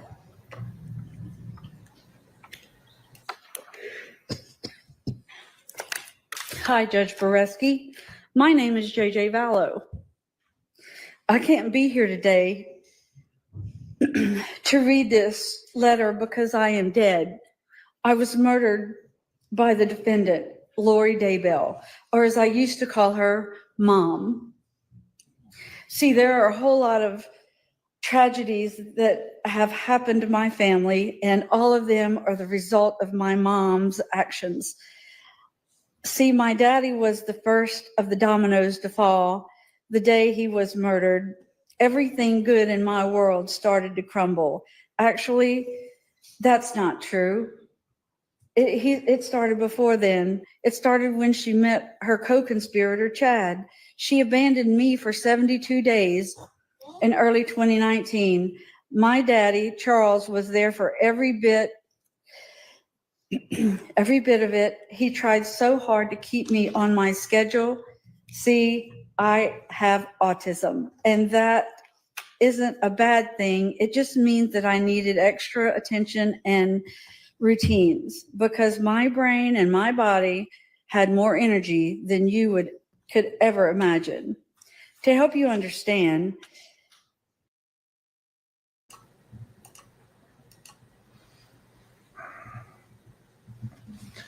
So I had to keep it together sitting in the media row in the back. And that was really hard to do, like right off the bat.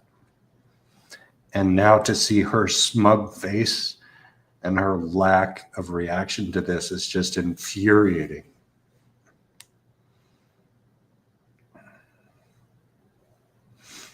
It's infuriating.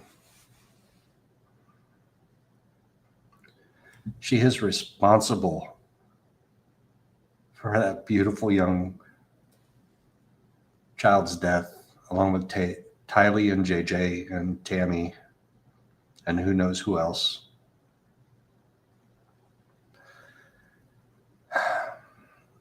This was hard for me to keep it together in the press row and the media seats in the back. And we were commingled with the public, so the media was left side and right side in the back, and they brought in the public to fill in the rest of the seats. So the ladies sitting next to me were public, members of the public, and they were passing Kleenexes back and forth during this and after this. Are you freaking kidding me?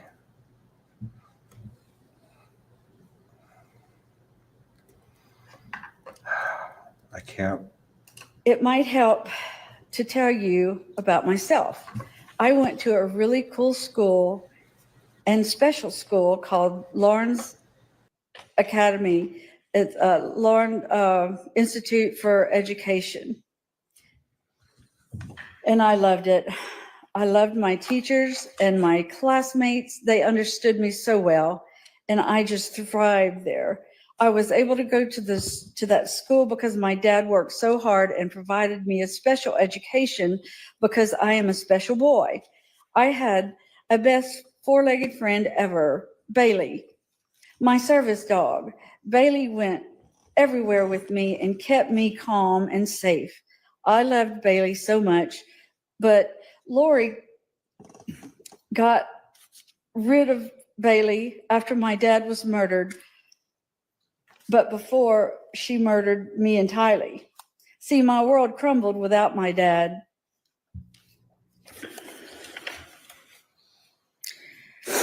Without him to protect me, everything changed. She took me out of my school and told my teachers that my dad committed suicide. She told them on my last day of school. She told me too.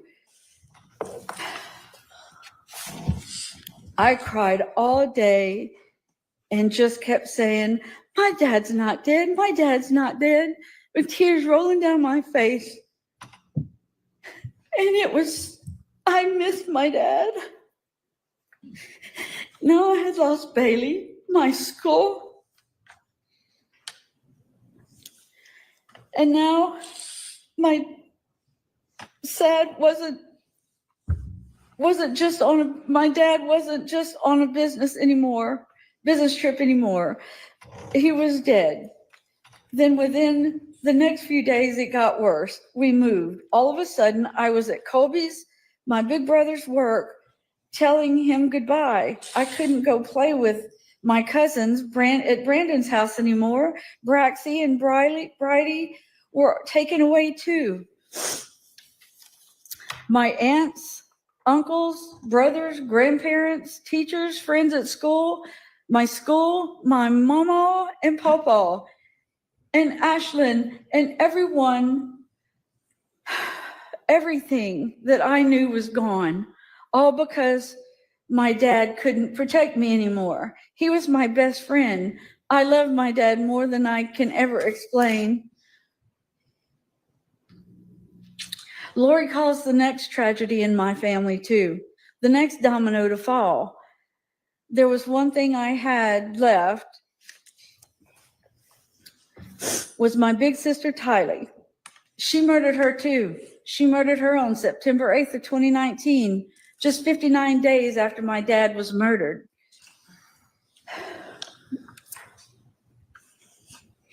Days after she ripped my world apart and took me away from everyone and everything that made me feel safe and secure. Then on September 23rd, 2019, she murdered me. Lori took my dad away. She took away the best man, the protector of me and Tylee. I am dead because she killed him.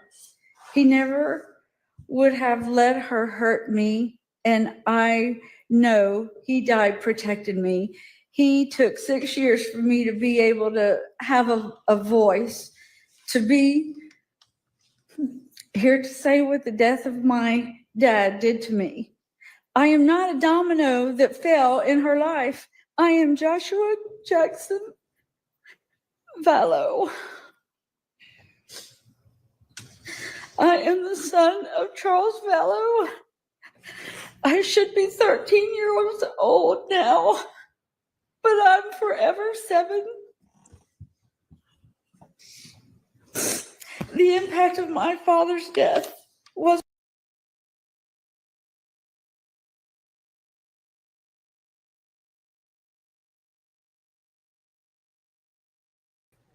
Her shaking her head.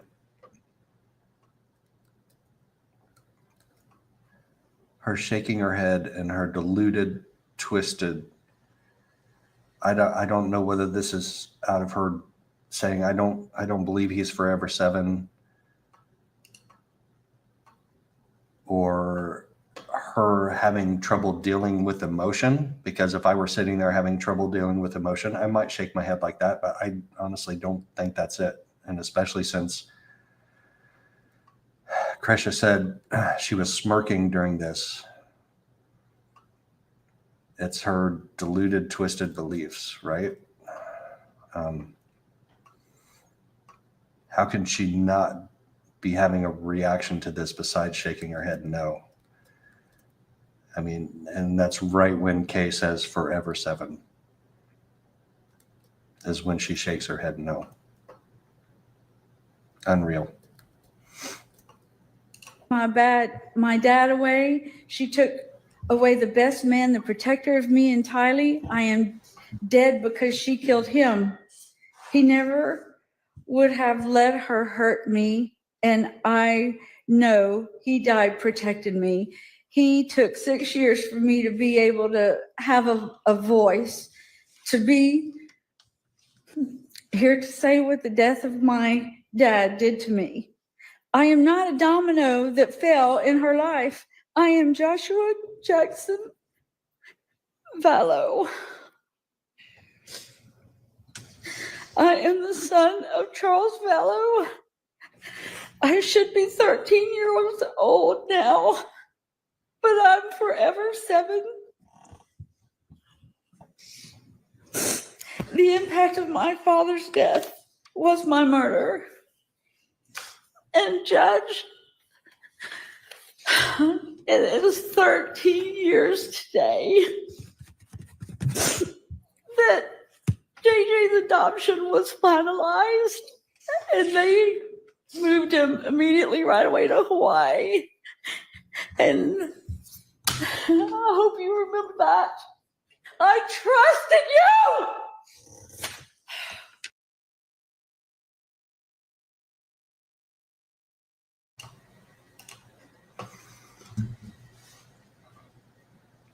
Okay, so what you didn't get to see there, because this cameraman is focused on the back of Lori's head for some inconceivable reason, is that when Kay yells this out of anguish and anger, she turns and she points at Lori again. She says, I trusted you. And she points at her, which she knows she's not allowed to do. And Trisha has already stopped her once.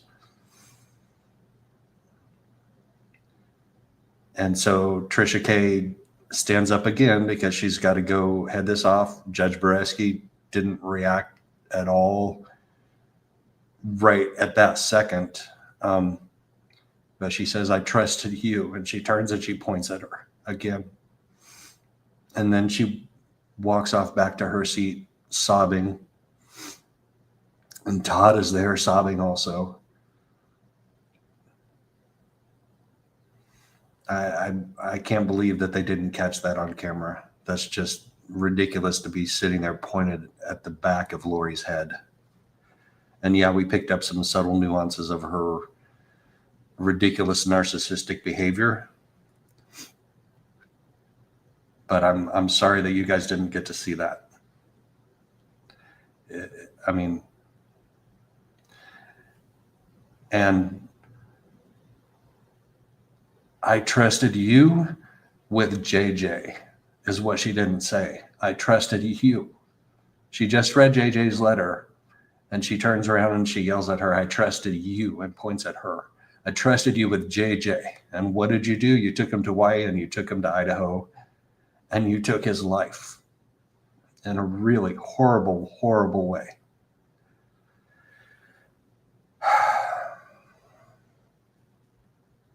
I can't believe they didn't catch that because they're pointed at the back of Lori's head. All right.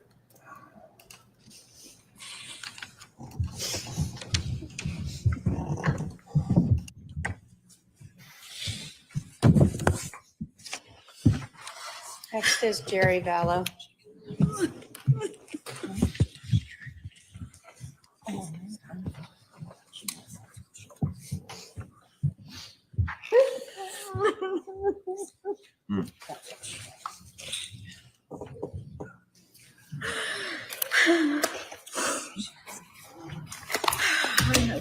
Good morning, Your Honor. Good morning.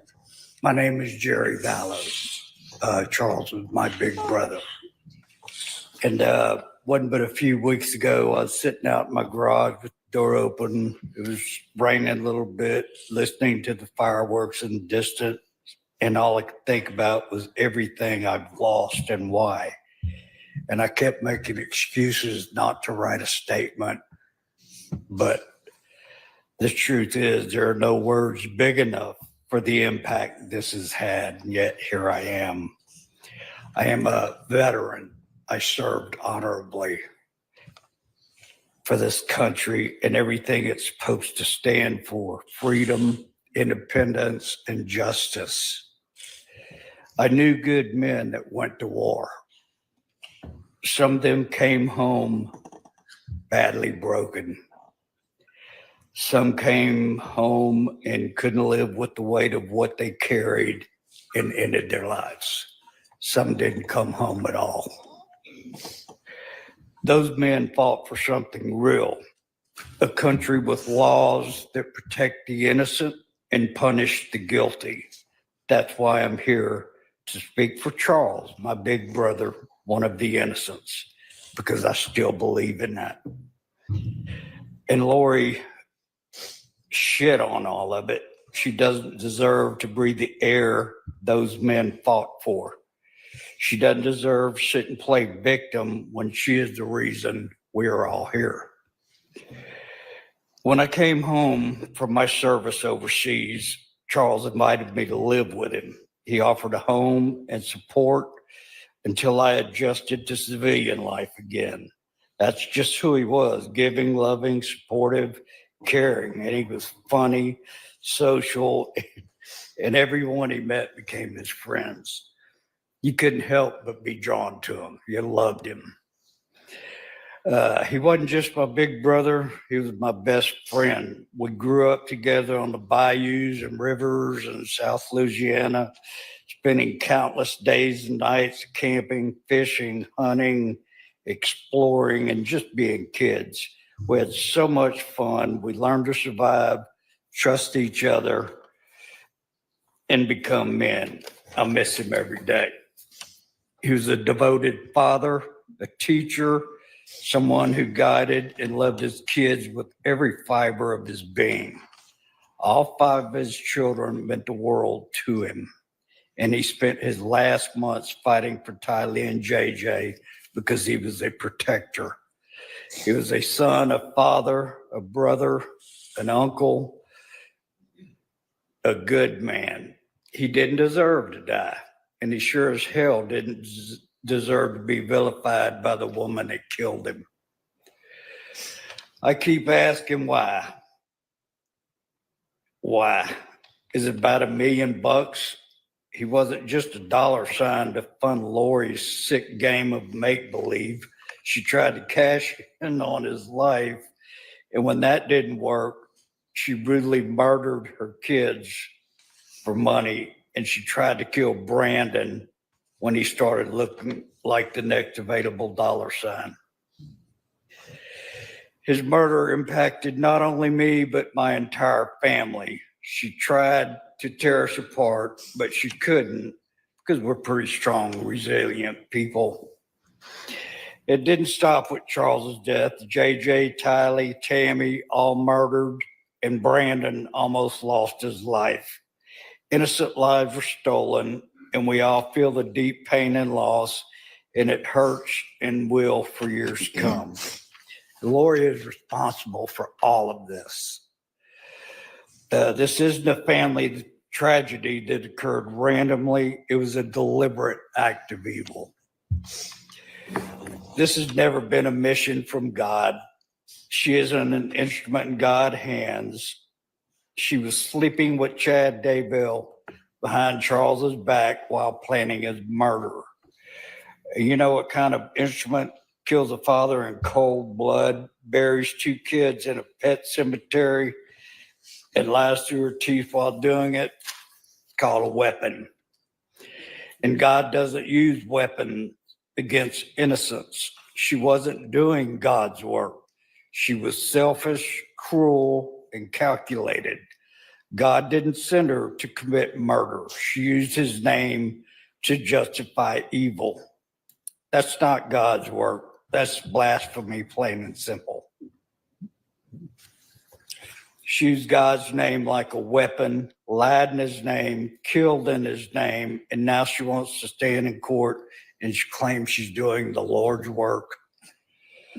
She's not some misunderstood woman. She's not some grief-stricken mother. She's not a victim of this story. She wrote her own disgusting make-believe story, and she wrote it in blood. She didn't cry for Charles. She didn't mourn J.J. or Tylee, no matter what she says. She erased them. And she didn't give a damn about Tammy. So when she sits there and pretends this is some kind of tragic twist of fate, like she didn't like the fuse, remember that. She didn't just kill Charles. She stole him from everyone who loved him, from his boys, from our family, from me. She didn't just break the law. She pissed all over it and tried to claim righteousness. She started this. She caused this. She wasn't caught in some domino effect. She pushed the first one and kept pushing till there was none left standing.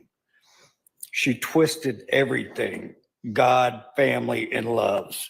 And if she thinks she can twist justice too, don't let her. Don't let her twist away from what she did. She murdered my brother, Charles. Give her what she's earned. Thank you, sir.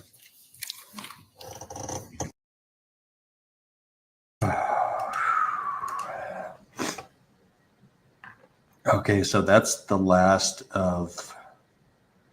He had a couple good one-liners in there too.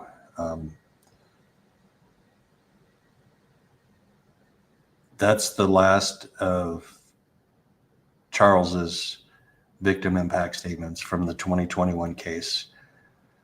And I don't really have time to go through all of Brandon's. So Brandon's side, the 2022 case. So what I'm going to do is I'm going to fast forward to Brandon's actual victim impact statement. I thought that was a really good statement. I would really like to do his middle older sister. So I think he's got 3 older sisters, and we heard from the middle one and the youngest one, and then the letter from the oldest one was read. And his middle older sister, I thought, gave a really emotional, impactful statement. I just don't have time this morning to go through all 2 hours of this hearing, because I also want to hear from Judge Boreski, because his was an amazing wrap up to all of this. And I was pissed off sitting there in court, because we got to hear from all of these powerful victim impact statements. And then she gets to have her say after all of those. And she goes on with her wacky, weird, nonsensical rant where she thinks she's a prophetess of some kind. And it just blew my mind. I'm like, I cannot believe we're ending on this. And then Judge Boreski comes in and he levels the playing field for me. And he brings it to a really, Trina K got to have her say. And I can't remember if that was before or after Lawyer. I don't care, because I'm going to play Judge Boreski's at the end. But first I want to play Brandon's, and then I want to play Judge Boreski's. Because he at least brought me back to normal ground, and he really had some powerful things to say. And I love the fact that he corrected her on a Bible verse, and of course some facts of law. All right, let me find Brandon's. I think I've got the timestamp in here somewhere. Bloop, bloop, bloop. Here we go. I think we're somewhere at 146:35. Is that Brandon? I think we're here. Let me back up just a hair.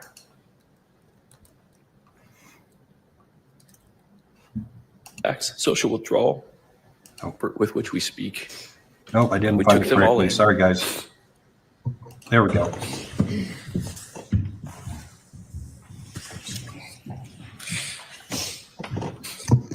Thank you, Your Honor. I'm going to read my sister wrote a letter. She couldn't be here. I'm going to read her letter, and That's for Donnell. Yeah, for Danya. Thank you. I obviously couldn't do that. I watched as my brother experienced the most horrible, I had the right selfless timestamp. I dedication, forgot he read a letter first. nurturing their dreams, teaching them resilience. As a word for servant, familiarness, to shoot at me. An act that not only endangered my life, but All it right. threatened to destroy I the didn't get sacred the family timestamp unit right. justice to all The the letter victims. screwed me up. The big sister and me wanted nothing more than to take There we care go. of my little brother and his sweet children. This is the last of his big I wanted sister's nothing letter. more than to fix everything and make it right. I obviously couldn't do that. I watched as my brother experienced the most horrible things and do so with grace, love, and humbleness that I don't know I would have had. I am grateful for the example he has been to me. I pray that our family can continue to heal and move on and hold strong to each other as we try to close this chapter. So many lives were impacted by such selfish choices. I'm forever grateful that my brother was spared that day. And I know that for me, I will never be able to go back to being blissfully unaware of the horrific choices people can make for the most unimportant and selfish reasons.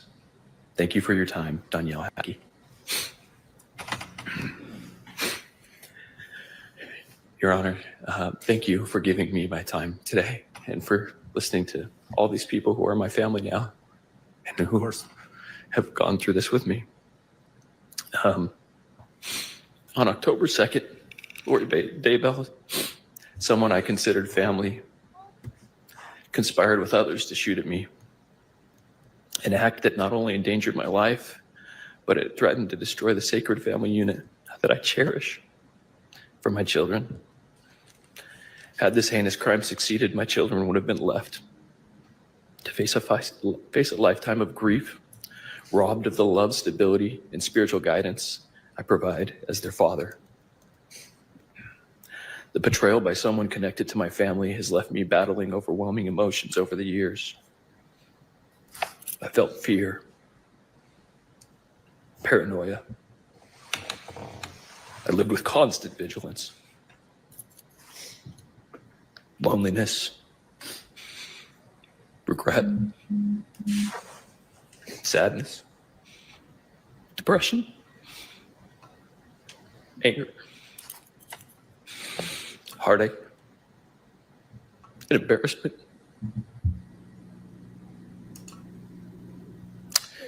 All while striving to remain a beacon for my children I didn't want them to see.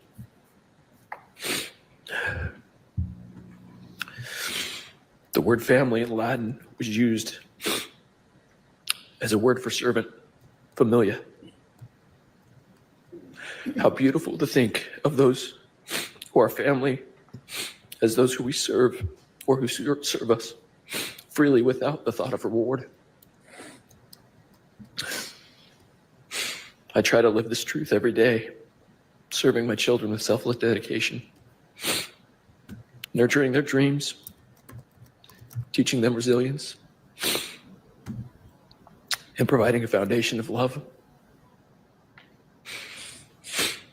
Lori Daybell's actions sought to tear me from the sacred role, leaving my children without the father who serves them with unwavering devotion. Trust is something that is intangible. It can almost, excuse me. It can almost be measured in interactions with others by the speed and comfort with which we speak. We can see this inside our families. When it's present, it creates beautiful, safe spaces where human beings can grow and feel loved. As a father, I strive to cultivate this trust, fostering a haven where my children feel secure to grow and express themselves. Had I been killed, this trust would have been shattered, leaving my children vulnerable to fear, uncertainty, and struggling to rebuild the safety that they deserve. I believe the family unit is ordained of God, and as such, it can be the most safe and sacred space we have in this life. I was raised in such a unit by parents who created this for me. And my life's greatest desire is that one day my children will look back and say that I created that for them. This divine calling gives me a drive to provide a nurturing and sacred environment for my children, mirroring the love I received. The choices that were made on October 2nd by Lori and others attempted to end my life. They threatened to rob my children of this God-ordained sanctuary, denying them the legacy and safety of love I strive to build. Research underscores devastating impact of losing a father in early childhood.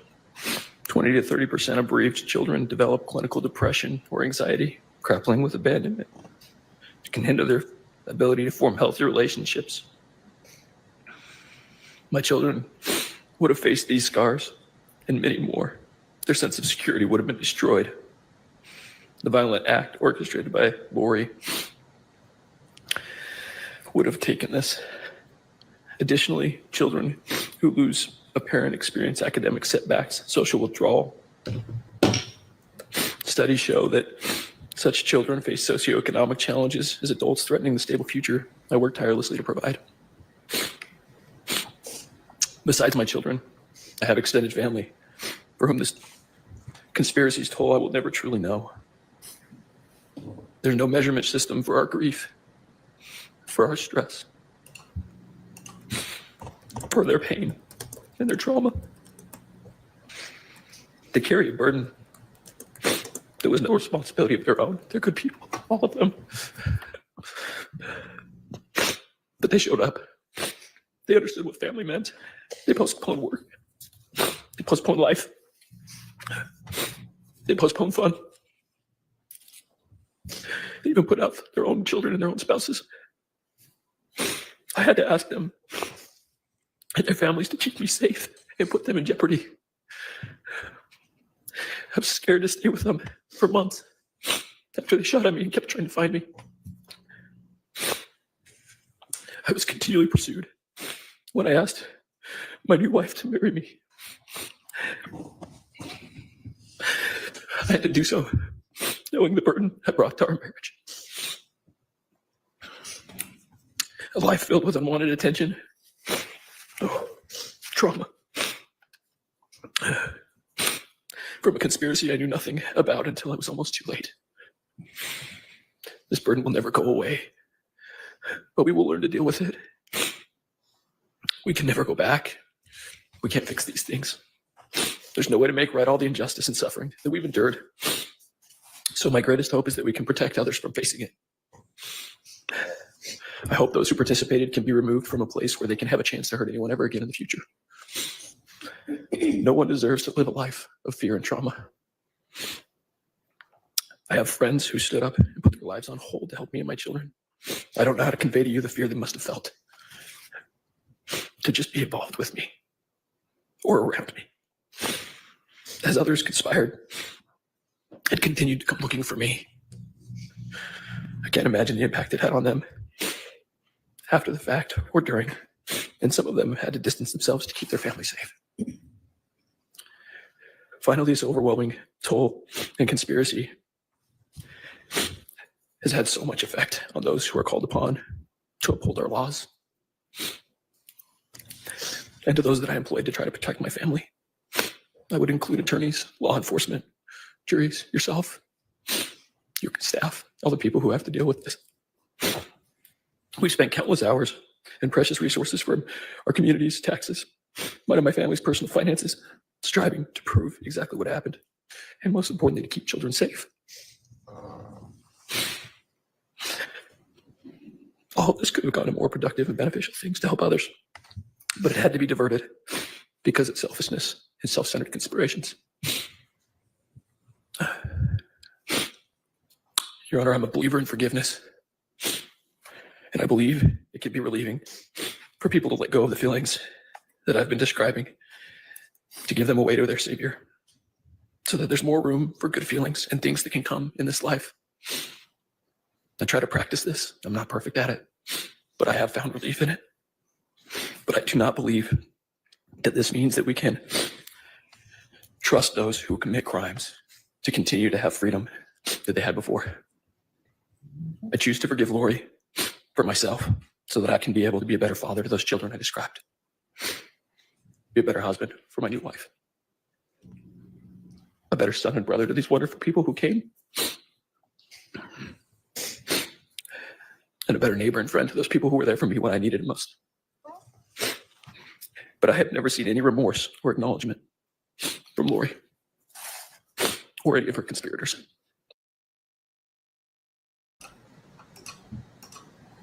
Okay. I have not ever seen any remorse from Lori or any of her co-conspirators. Could one of those co-conspirators be his ex-wife, who he can't call out in public, but his brother did? So during his brother Brock's statement, Brock said, we all know that he still has to deal with somebody that was involved in his attempted murder. So he has joint custody of his children with Melanie Pulowski, who used to be Melanie Boudreau, until she, and we know that there were texts that went on between her and other people that are proven co-conspirators. And we know that Trina K mentioned at some point during the end of the last trial that Melanie is still under investigation.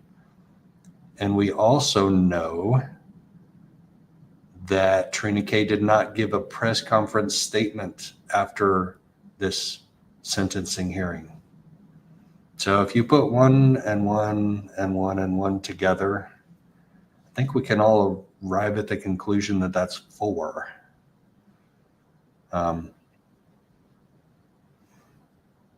Not just 3 co-conspirators. And probably more than 4 in the end. I mean, we all have questions about some other people out there, but we have Lori and Chad and Alex. And do we have 4? One of them can't be charged because he is no longer on this earth. But it's interesting. He says, or any of her other co-conspirators, meaning his ex-wife has never expressed any remorse either. Anyway, I read between the lines there. Only denial, shaming, and accusation.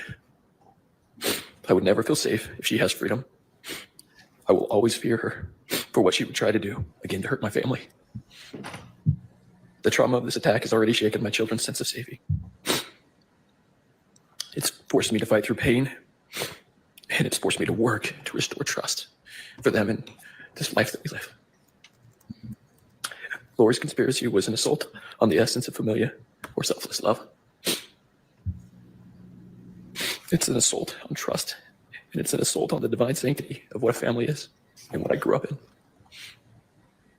I would urge you to recognize this harm, this act that was intended to inflict pain upon myself, my family, my children, who deserve to grow up in a sacred, safe space. And I would ask you to protect us. As I let go of those angry feelings and all of those things, I would ask you to protect us, keep us safe, keep these people who deserve it safe. And I just ask that and thank you. Thank you. We're going to take a short recess of about 10 minutes. You may wish to remain in the courtroom in your seats, but if you do need to use the restroom, you might want to do that at this time. Yeah, 10 minutes. Hold on. Boop, boop, boop, boop, boop. There we go. Thank you. 10 minutes is barely enough to go to the bathroom. It's not enough to go outside and check to see if the media staging area is correctly utilizing the canopy that has been set up since 5 o'clock in the morning. That's supposed to be a canopy to protect the family from the blazing hot Arizona sun.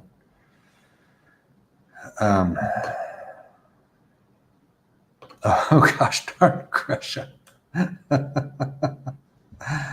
Oh no, where are we at? Hold on, my mouse scroll button.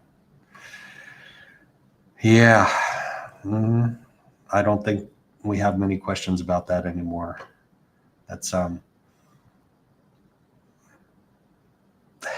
Kasha, you didn't have to do that. I appreciate it though. Thank you, girl. But this is for bringing her ass down, right?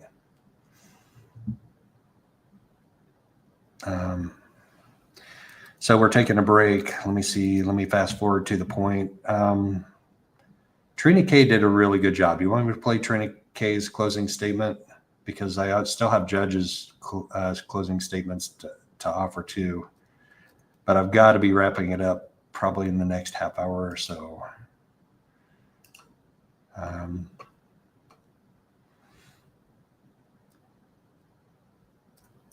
Let's see. Boop, boop, bloop, bloop, bloop. We can play Trina K at a little faster speed. Let's do that. Okay, we'll hear from Trina K. A family tragedy does not involve the intentional. Hold on. There we go.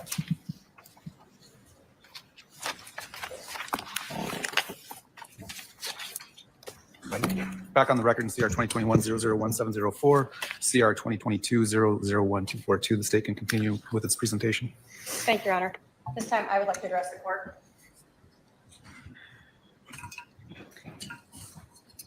Lori Vallow Daybell, in the jury trial for Charles Vallow, told the jury that the case and murder was about a family tragedy. In her next trial, she told the jury, again in the shooting of Brandon Boudreaux, that this was a tragedy. And while she's been in custody, she has agreed to speak to the media 4 times. And she has again spouted off that this was a family tragedy. A tragedy is a disastrous event, a calamity, a misfortune. Synonyms for tragedy are accident, catastrophe, disaster, misfortune, or mishap. A family tragedy does not involve premeditation. A family tragedy does not involve the intentional killing of a person. A family tragedy does not involve working with an accomplice to commit first-degree premeditated murder. And a family tragedy does not involve conspiring with others to kill. Lori Vallow Daybell has evoked the words family tragedy, but her actions show her to be a cold-blooded murderer. Even more disturbing than Lori Vallow Daybell's attempts to fashion the murder of her husband, Charles Vallow, and the shooting of her nephew-in-law, Brandon Boudreaux, as a tragedy is the way she has twisted religion and fashioned it as a justification for her actions. The reality is this defendant is the same as every other murder defendant. The motives we usually see in murder cases, money, sex, are exactly what motivated this defendant for the murder of Charles and the attempted murder of Brandon. Although this defendant denies it, her text messages and her own actions show that these were her motives. Lori Vallow Daybell's motive for helping to try to kill Brandon Boudreaux was to help Melanie, the woman who called Lori Vallow mom and called Chad Daybell dad or daddy. Just like with Charles, Lori and Chad used their twisted religion to claim that Brandon was dark, possessed, and therefore his death would be justified. Brandon's death would have given Melanie money, the same motive as with Charles. The only difference was this money was for Lori's, quote, daughter, Melanie. The court has presided over these 2 trials and has heard all of the evidence. The court has accepted the verdicts from both juries. And this court accepted this defendant's admission of statutory aggravating factors in both cases: the presence of an accomplice, the use of a deadly weapon, and for Charles's trial, the infliction of emotional harm on Charles's family. The court is legally permitted to find any other aggravating factors and to give each of them the appropriate weight or value. Emotional harm is a very strong aggravating factor that exists for both Charles's family and Brandon and his family. But how do you give the appropriate weight or value to the aggravating factor of emotional harm? The defendant admitted it exists, but that doesn't provide this court with the facts to really weigh the harm that this defendant sentenced these families to. So I want to start first with Charles's family and their emotional harm. Charles Vallow has 5 siblings. He has nieces and nephews. He has 2 sons from his first marriage, Cole and Zach. He had J.J. and Tylee and Colby, and he had so many friends. You've heard from Charles's sisters and brothers. Charles regularly visited them. He talked with them regularly, and each sibling has suffered extreme harm as a result of this defendant. We didn't hear from Bobby today, one of Charles's brothers. When I first spoke with Bobby, he told me a story of March of 2019. Charles was visiting. Bobby talked to Charles, and Charles told him that Lori was trying to kill him and that she was going to kill him for his insurance money. Bobby told me how Charles was crying as he spoke and how difficult it was for him to talk to him about this. Bobby told me how much he misses Charles and that it felt like someone had cut off an arm or a leg. That's the pain that he suffers to this day. When I spoke with Charles's brother, Jerry, I learned how Jerry looked up to his brother and literally followed him around as a child. How they shared a love of baseball, and Charles, who was a semi-pro, tried to help his brother learn to be a better player. This is a loss that Jerry still feels every day.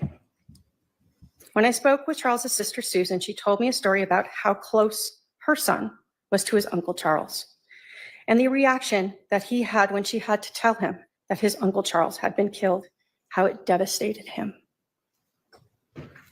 When I first met Kay and her husband, Larry, I could see the exhaustion in their eyes after going through the trials in Idaho. Kay and Charles were exceptionally close, and it was clear to me that Kay would do whatever was needed to ensure that her brother got justice. And she has been here many, many days.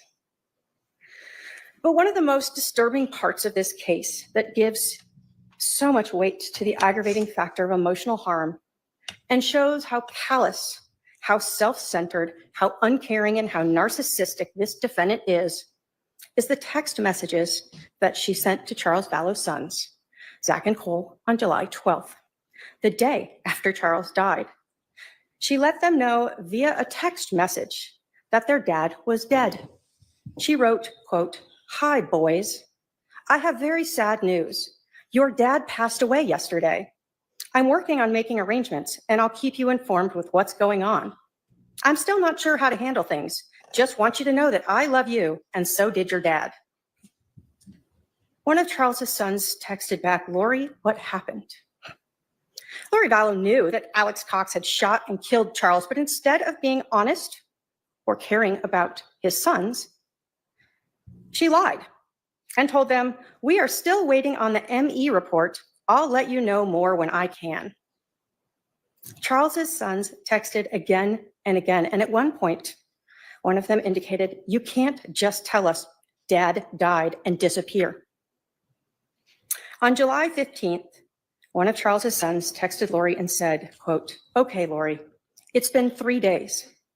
You let us know our father passed away over a text message. 3 days and we haven't heard from anyone. The only information we have is the one text from you saying he passed away. You disappeared after that. We need any information you have. What happened? When did it happen? How did it happen? Where is he now? Are there any funeral plans? We talked to him all the time and now he's gone. He was our dad and we loved him very much. We deserve answers." Lori Vallow Daybell never answered their questions about what happened to their dad. Instead, she lied to them and said she was planning to cremate Charles and take all of them to Hawaii to spread his ashes.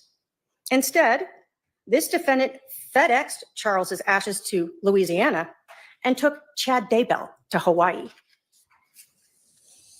This court has heard from just a handful of the people who loved and cherished Charles. There are more in the courtroom and many more who could not be here. Each one of them will never be complete again. This defendant damaged every one of Charles's family members and friends when she helped orchestrate his murder. This court is in possession of lifetime injunctions for Susan Vallow, Jerry Vallow, and Kay Woodcock. The state asks that you sign those and serve them on the defendant. The state also provided to the defendant hard copies of the restitution requested by Kay Woodcock for travel, food, and housing, all the things she had to do to be here in this court. The total amount of restitution for Kay is $8,000.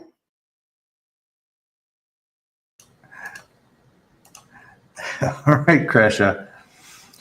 You got to tell us if that was one of those FU moments where you were like scratching your nose, but you wanted to put up the middle finger.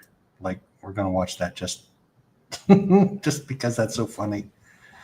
That's what I picture. I picture that's a middle finger there, even though it's not. Time injunctions for Susan Vallow, Jerry Vallow, and Kay Woodcock. The state asks that you sign those and serve them on the defendant. The state also provided to the defendant hard copies of the restitution requested by Kay Woodcock for travel, food, and housing, all the things she had to do to be here in this court. The total amount of restitution for Kay is $8,949.52. The state asks that you order that restitution. The court also heard from Brandon Boudreau and his family. Brandon survived his attack. but he suffered for months, fearing he would be killed. Brandon left Arizona to hide from Lori Vallow, Alex Cox, and Melanie Boudreaux Pulowski. Brandon is the person who tied this case to Charles's murder, and he alerted the police when he saw that Chad Daybell's wife had died, and he knew all of these things were connected. Imagine living in absolute fear that you could be shot and killed at any given time by people who were your family. Knowing a bullet had hit your car just a couple inches above your head. This is the emotional harm that this defendant thrust upon Brandon and his family. The court is in possession of lifetime injunctions for Brandon Boudreaux, and the state asks that you sign it and have it served upon the defendant. Brandon asks to keep restitution open. He will be requesting that later. As I said earlier, the court has to weigh all of the aggravating factors that have been stipulated to by this defendant, all of the aggravating factors laid out in the state's sentencing memorandum, and the aggravating factors expressed to this court by the next of kin and victims against any alleged mitigating factors this defendant might present. There is no doubt that the aggravating factors substantially outweigh any alleged mitigation. The volume and weight of this defendant's actions. Did you know, Kasha, that the camera was like pointed on you guys like mostly? And I think it's just because you're seated at the far end of the jury box that that's the most convenient angle for the camera. But I have not seen the rest of the victims seated in the jury box like featured so prominently. Or is it because you had the most impactful statements? That's not a contest. I was just kidding. That's sarcasm. That's humor. That's sick humor. But you couldn't possibly have known because I didn't know. And the aggravating factors support running each of these defendants' convictions consecutively to the others. Because of all of the aggravation, this defendant's actions, the state requests that this court run Brandon Boudreaux's case consecutively to Charles Vallow's case, and that these two conspiracy to commit first-degree murder convictions from Arizona be run consecutively to the sentences in the defendant's Idaho murder case, CR 22-21-1624. Thank you. All right. Would the defendant like to address the court or present any witnesses?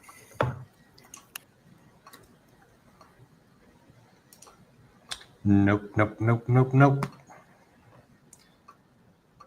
She gets no airtime on my channel today. So it's up at 2:13 that we get to hear from Judge Boreski.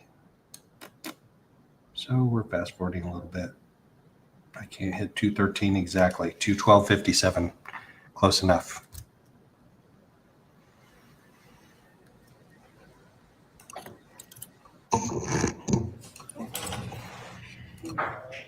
Do you have anything else? Nope. Do you have anything else? Nope. Like she never changes. It's the last time I want to hear from her. Nope. Do you have anything else? Nope. When you shall see me, and we shall stand before God I went too at the far last back. day. Do you have anything else? Nope.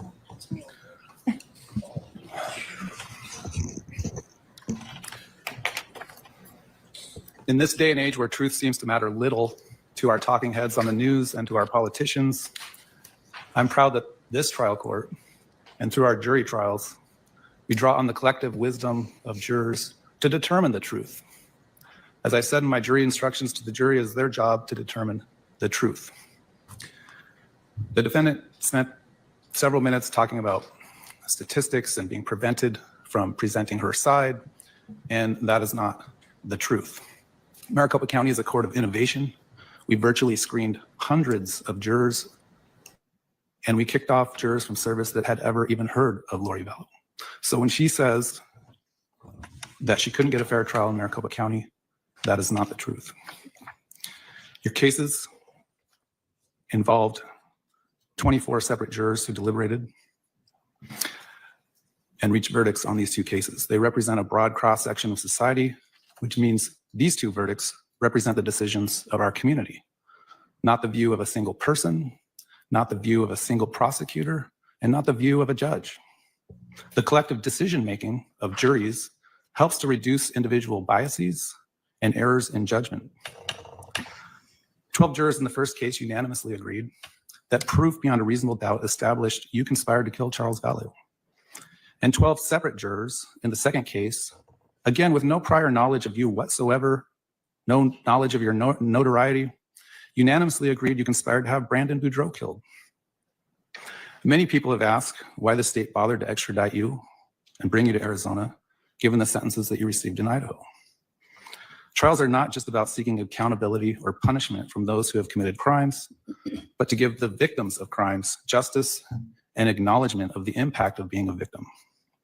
Justice demands not only recognition of the pain inflicted, but a firm response that upholds the dignity of every victim harmed by the actions of someone who has shown blatant disregard for humanity. You've left a wake of destruction stretching from Louisiana, across Texas, Arizona, up to Idaho and back again. Anytime a person victimizes a single individual, the ripple effects of their actions extend far beyond the immediate harm. And you have not victimized just a single victim, but many. You've shattered lives, you've undermined trust, you've sowed fear in the hearts of many. I can't imagine what Brandon and his family went through for those months, hiding, Charles's family wondering who's next. Is someone coming for them? Jenny said a lot of the things I was already going to say to you, Brandon. I'll just touch on a couple of them. I had wondered during the trial whether you suffer from survivor's guilt, and she confirmed that for me today. I also remember looking at you in the back of the courtroom trial, and just, you have this look about you of a wounded individual. I hope you can heal someday. To Charles's family, I just wanted to share with you that I'm sorry for your loss. Charles seemed like a great all-around guy. One of the exhibits that was put up during the first trial, I noticed something. He and I share the same birthday. So I'll remember him on my birthday.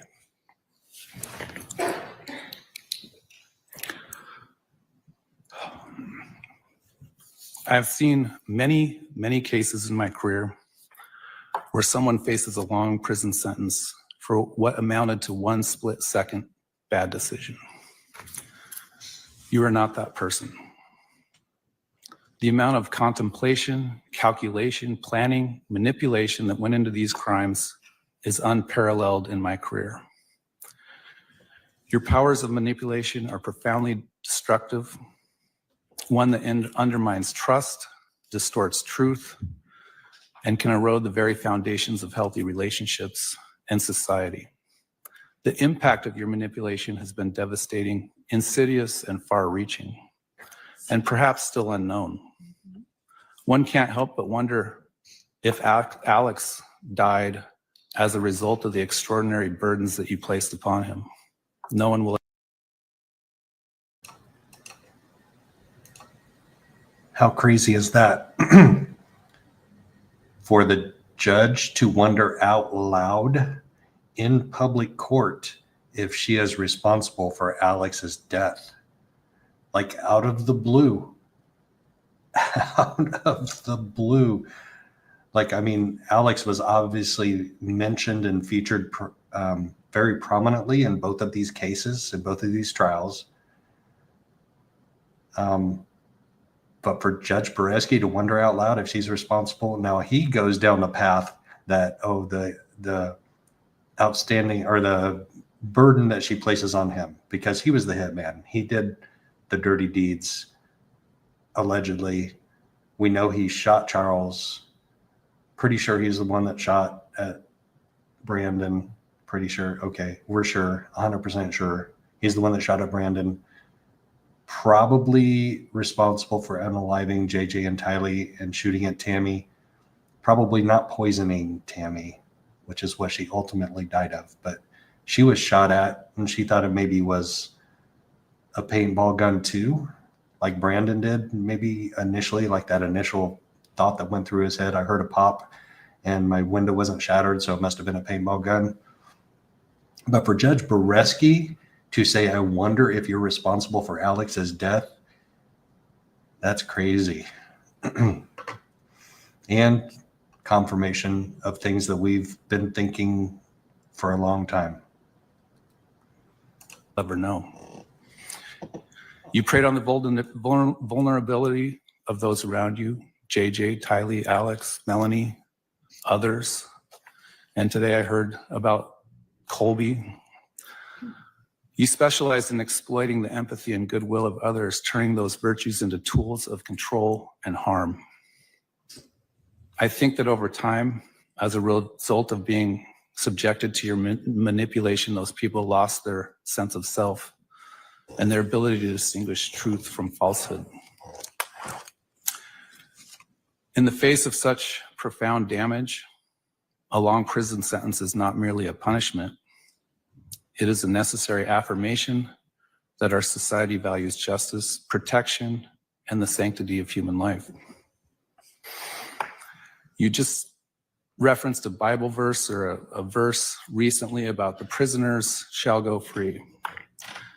That is not a literal verse. That is a verse about people that accept Jesus can be in prison and they will go free when they die and go to heaven.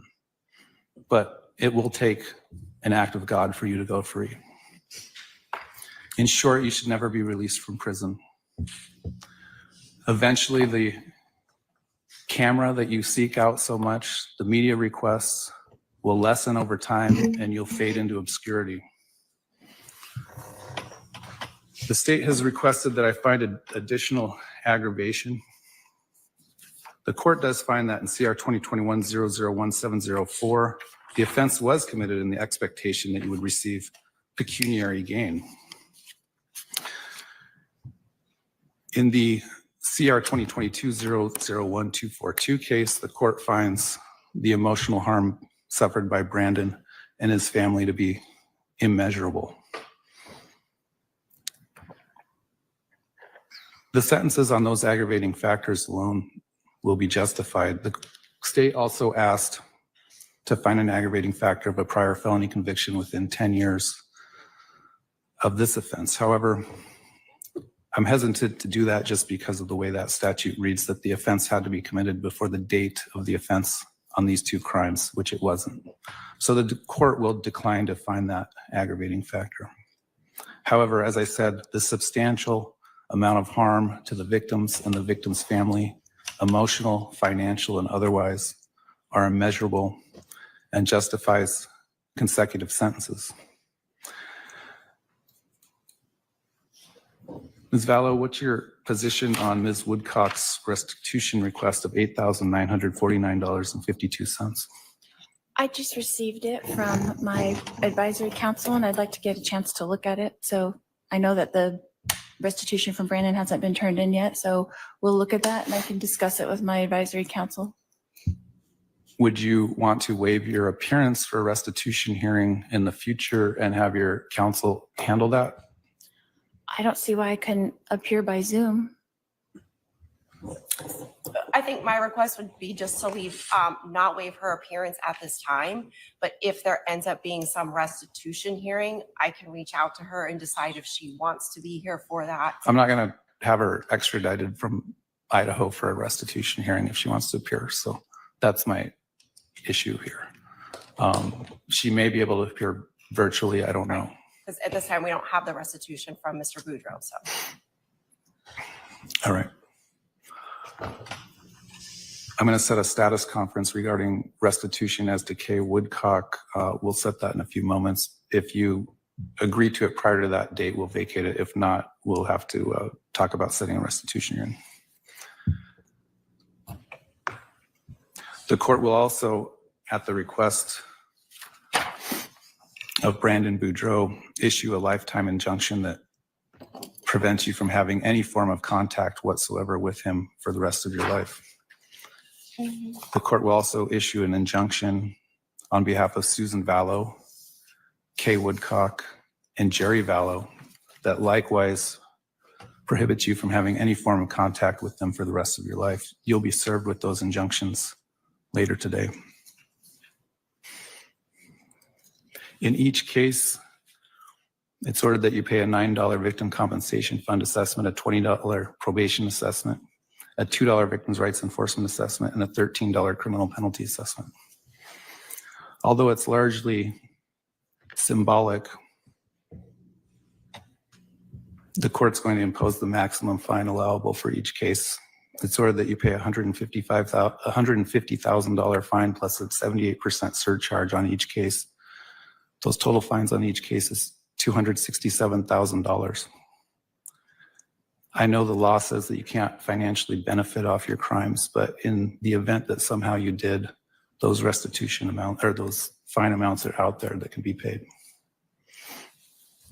As to count 1 in CR 2021-001704, the court orders you to be sentenced to life in prison with the possibility of parole after serving 25 calendar years. This sentence would run consecutively to the District Court of the 7th Judicial District of the State of Idaho in Fremont County, case number CR 22-21-1624.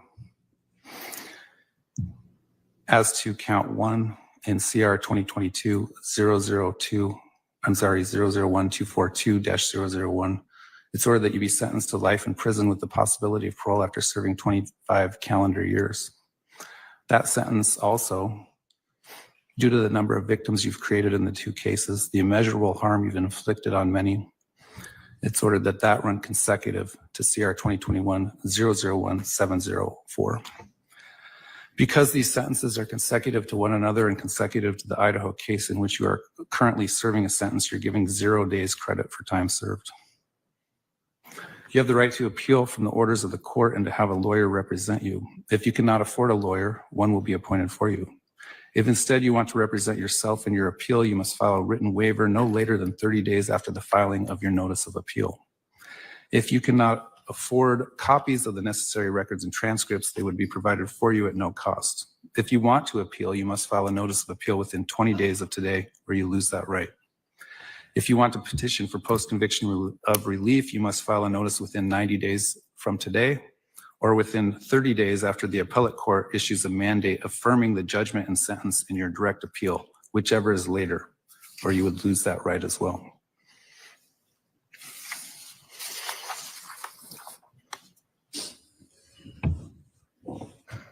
It's ordered remanding you to the Custody Department of Corrections effective today to carry out those sentences. We're at recess.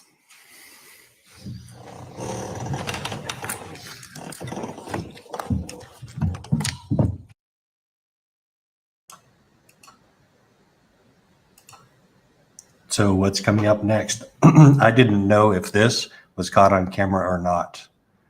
And this was bizarre in the moment. And at first I was like, oh my gosh, somebody broke the rules. But knowing who Aunt Vicky is now, knowing that this is the last chance to get in the last word, I'm down for it. In the moment I was like, oh no, we're all getting kicked out of the courtroom, but there was literally nothing else going to go on in the courtroom after this. So let's see what happens here. Yeah, Dizzy, I hope we get to see it because we're going to replay it if we do. It's disgusting, vile. I mean, it's a whole nother level. All right.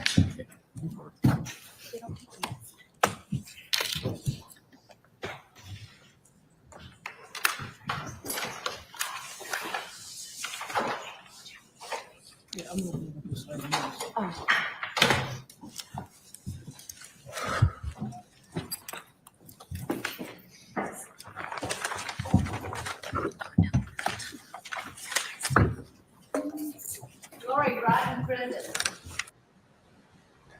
Holy shit, I did not catch that in the moment. That was Tammy Daybell's Aunt Vicky. Lori rot in prison. I thought that's what it said. Other people said rot in jail, but she just said rot in prison. And when I first came out and I tweeted it, that's what I said on my tweet because it was fresh in my mind. But then other people had me questioning what I heard. That was a wink. Like there's no mistaking what that was. Like she's done facial expressions before in the past. And even one I perceived that might have been at me. This is nuts. But guess who gets the last word? And Vicky does. I gotta see what Chad's saying.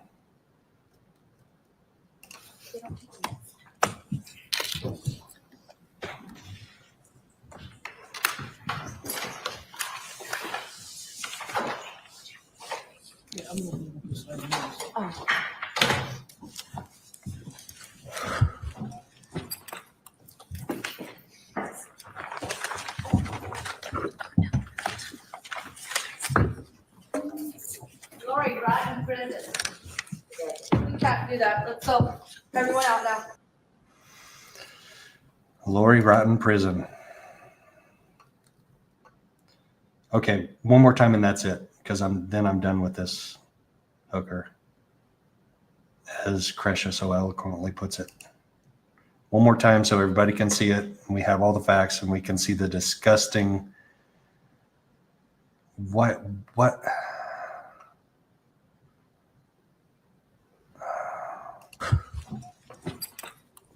one more time. That's it. Then we're done. Then we're moving on.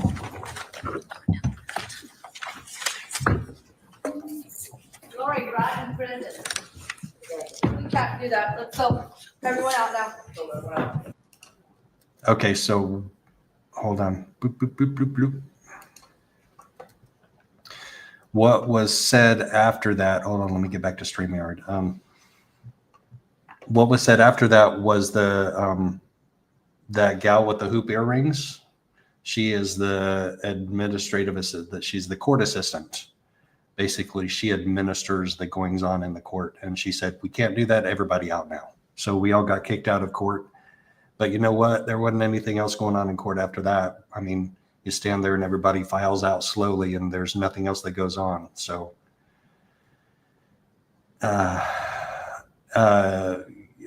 yeah. And Vicky, I mean, I didn't see Aunt Vicky. I don't know Aunt Vicky. So I'm telling you what other people who know Aunt Vicky told me, that it was Aunt Vicky, Tammy Daybell's Aunt Vicky, that said that.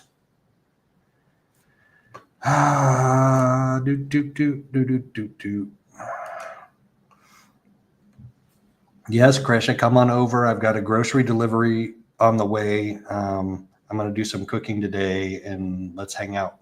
Come on over. Trace is coming on over too. Trace and Caitlin. Caitlin was my assistant yesterday. She did a fantastic job helping me to deal with what's coming up next. So when I'm in court, the media is getting set up outside of the courthouse in the media staging area, north of the sidewalk that comes out of the north entrance from the South Tower. And there are certain pieces of equipment that security won't let me take in. So I left some of those with Caitlin. She stayed outside in the Arizona heat and she monitored the canopy that was set up. So she was my outside assistant yesterday. And as soon as I came out, I started getting set up for the press conference. So last time we got messed up because StreamYard went down during the press conference after closing statements and trial number 2. StreamYard went down and I started going live on YouTube, and I was literally one of the only people that was live with that because everybody else that was streaming it was on StreamYard, which went down, and I was on YouTube, which hadn't gone down. But I made the mistake of like capturing a few of the early people that came out, but then got confused and turned it off. And I was like, I'm going to come back in on another platform. Didn't know that StreamYard was down at the time, like the extent of how bad it was down. So in other words, the press conference after the closing arguments in the second trial, I learned a few things. And so my intention was to go live as early as I could get outside and get my phone set up to record live at the microphones and cameras. So that's what I did. I went outside and I started dealing with all of the technical and the equipment and all of that stuff. But first, what I had to do when I came out, so we set up the canopy, and this canopy idea was originated because at the last one, it's really hot out there. The Arizona sun is hot. And a few local Arizona people that were there said, oh, it's just 104 today. You know, it could be 116. And Kay Woodcock said something at the last one. She's like, it is brutally hot out here. And I felt like they maybe ended their statements a little bit, or their, you know, interaction with the press a little bit quicker than they could have if it weren't so hot. So we got the canopy set up at 5 o'clock this morning. And the idea was, and I told several of the press guys that were there, once you get your microphones set up, because when I go in the courthouse at 7:30 in the morning when the doors open, there's no other press there that's going to be there or that has their cameras and their microphones set up for the after press conference. So I got the word out. I tried to get the word out the best I could. This canopy is to be set up over the microphones when they come out.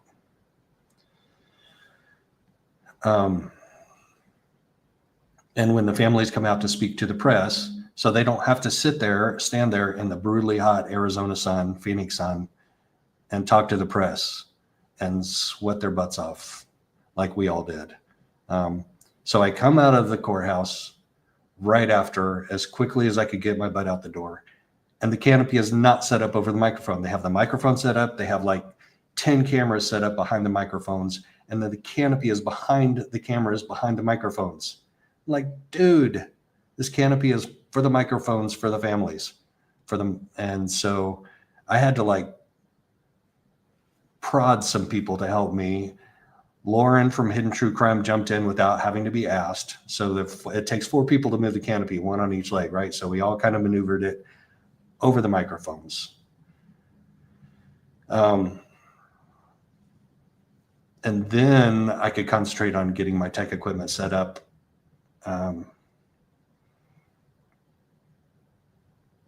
Then I could concentrate on getting that set up. And so last time my Samsung Galaxy overheated in the Phoenix sun. That was in the direct sunlight. I thought, well, hopefully with the canopy, it won't overheat. Plus I got a second phone. So other people recommended to me, if you're broadcasting live off of your phone, maybe you should get a second phone in case one of them messes up. So I did. I got a second phone, and that's actually the one I used. I got a new iPhone 16e, which is the lowest base model of the iPhone 16s. But it works well. It's got good video quality. It's got good audio quality. Plus, then I got a new set of Bluetooth microphones, and we're going to see some of the effect of that here. So it's one Bluetooth piece that snaps in the end of the phone, and 2 remote microphones that Bluetooth connect to that piece that snaps into the end of your phone. So 2 microphones, 1 phone for video, got it set up. Took me a while. It was a little awkward, a little better than last time, a little smoother than last time. I got it up on a tripod, so it wouldn't wiggle so much. It still wiggled some, but not as much. So we're going to watch that a little bit, just like going through the growing pains of figuring out how to broadcast from the field. I'm still figuring that out. So I apologize.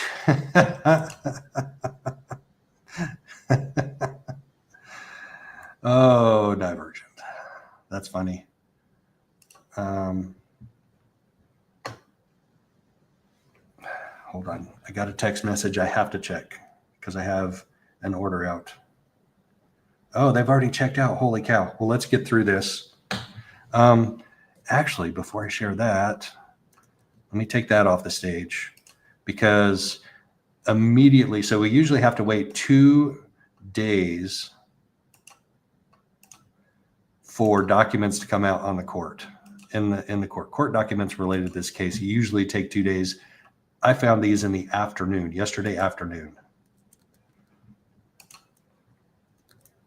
So this is the confinement, order of confinement, sentence of imprisonment, Department of Corrections to the Sheriff of Maricopa County, the above named individual, which we don't need to name again, life with possibility of release. So 1 life sentence in the 2021 case. Bloop, that came out yesterday afternoon. We did not have to wait 2 days for this. Signed by the Honorable Justin Boreski. Boom. Life sentence number 1 in the 2021 case. That's Charles's case. Document came out, was posted yesterday. Boom. Here's the 2022 case. That's Brandon's case. Life. Another life sentence. That's life sentence number 7. And it is to be consecutive. Why can't I select that? There we go. Consecutive to the other case in Idaho. So both of these are consecutive to each other and consecutive to the Idaho. I mean, in all practical matters, it doesn't matter, but it does matter. Again, signed by the Honorable Justin Boreski. And then we have the judgment and orders of restitution, fines and fees. It's the exact same document for both cases, so I'm not going to show the other one. Total amount $267,000. I don't know that I've seen a fine, a total. There we go. Surcharge 78%, $117,000. That's what Kasha was talking about earlier. That's like Trina K said, that's the largest surcharge she's ever seen attached to a restitution fine and fee order. Anyway, I found those yesterday afternoon. Figured I'd share those with you all while I'm pulling up my crazy video from yesterday. I'm still learning. It's not the best video or audio, but it was a good learning experience for me as trying to broadcast something from the field. So bear with me, bear with the audio, the video, the lapses in time, because everybody, all of those cameras up there, all 10 of those cameras, including East Idaho News, are rolling. They're just not broadcasting necessarily unless Nate is in front of the East Idaho News camera doing one of his reports, like kind of trying to keep people engaged. But they're all rolling and just waiting for people to come out of the courthouse, the families to come out of the courthouse and issue a statement. So Rex was the first one to come out. I think I caught him. Bloop, bloop, bloop. We'll start with this because it's crazy awkward. It's me trying to get my phone on the stand, on the tripod. It's got this clamp thing that like you have to squeeze out and get the phone in, and it squeezes back in and clamps down on the phone. But once I get it on there, I can't hit go live after it's on there because the buttons are like covered up by the actual clamp. So I have to go live before I actually put it on the tripod. So I may have to think about another alternative for that. We're still working on it. So we'll share this. This is my video, as awkward as it is.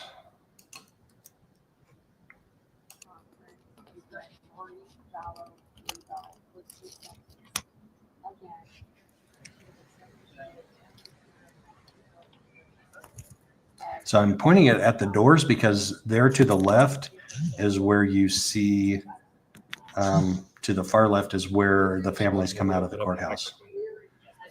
I'm going to speed this up a little bit if I can. Playback speed ×2. I'll maybe even bloop, bloop, bloop a little bit. So there's other people. Oh, no, that's me. What? Oh, I went and put my microphone up on the microphone stand. There's like 12 microphones up there. I got mine up there. Bloop, bloop, bloop. People walking in and out. There's Nate Eaton. There's Mike Watkiss to Nate's right, our left of Nate. Mike Watkis is an award-winning reporter that has been in on like the FLDS for decades. He has done a tremendous amount of research, and he has agreed, breaking news, he has agreed to come on the channel. So I'm going to be interviewing him and introducing Mike Watkis to all of you. If you don't know who Mike Watkis is, you will definitely know who he is after this. And his research, his stories, award-winning investigative reporter. See, and there's some crazy microphone stuff going on here, and I think I know part of it. All right, here's Rex. And here's this. Okay, so this, I have a name for him, but he's a jackass. He was a conceited, arrogant jackass. I had my camera set up on my tripod there, and I moved it over to look at Rex, and this guy comes up and he sticks his elbow right in my camera. So I lowered it down a little bit, and that's why you see the wiggly woggly stuff going on. But then I was like, dude, can you just move over like 6 inches and get your elbow out of my camera? And he gave me a look like I'd asked him to, whatever. I just like, dude, you're the one that came up and stuck your elbow in my camera, and he's recording on his phone too by hand.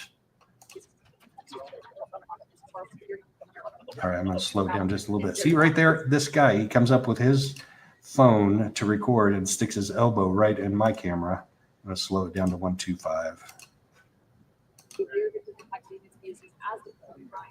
Go ahead. So I'm trying to lower it down to get his, dude, I'm Rex Connor. get out of the way. I'm Tylee and J.J's great uncle because I'm Lori Vallow's uncle.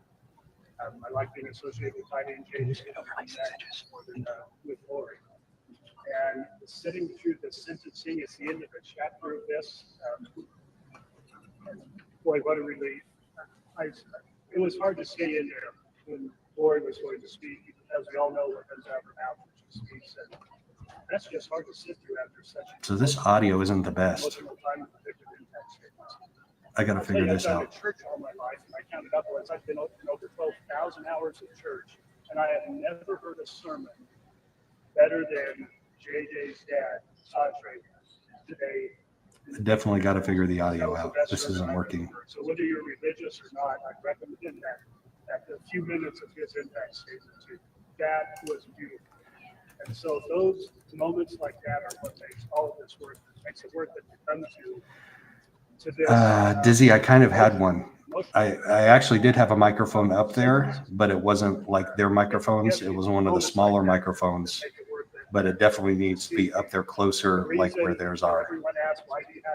So I actually bought one that looks like theirs. I just didn't have it ready for this. All the people that are helped by that has made it worth it. So I'm glad to be here to support those people. I love being here for Kay and her family, for Brandon and his family, for my family. It's worth it for that. Can I answer any questions? Yeah, it seemed like Lori was once again a bit defiant. So just oh crap! About, you were pretty close to her in the gallery. Well, I've adopted my youngest daughter's philosophy here. My youngest daughter was Lori's nanny, or Tylee and J.J's nanny. And when I asked her about, following the case, if you wanted to know more to talk about, I said that my expectations of Lori are so low, I'm just not putting any energy into it. And so my expectations of Lori today were so low, I was just, I cringe when she opens her mouth and we all have to hear it.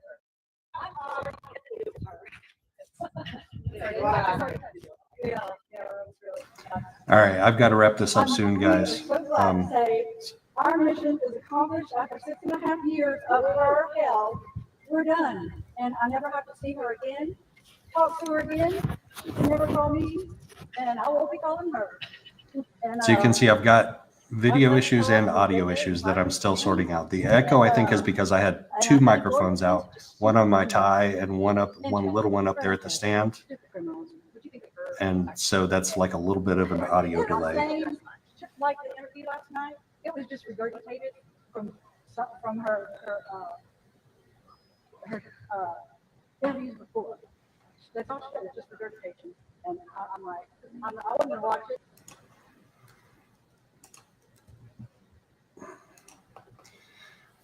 Okay, well, I'm going to wrap this up. I mean, there are still a few more things that I have to unpack from this, from the sentencing hearing, and some things I still have to process. But me being here with you guys today was very therapeutic for me. So I thank you all for being here with me.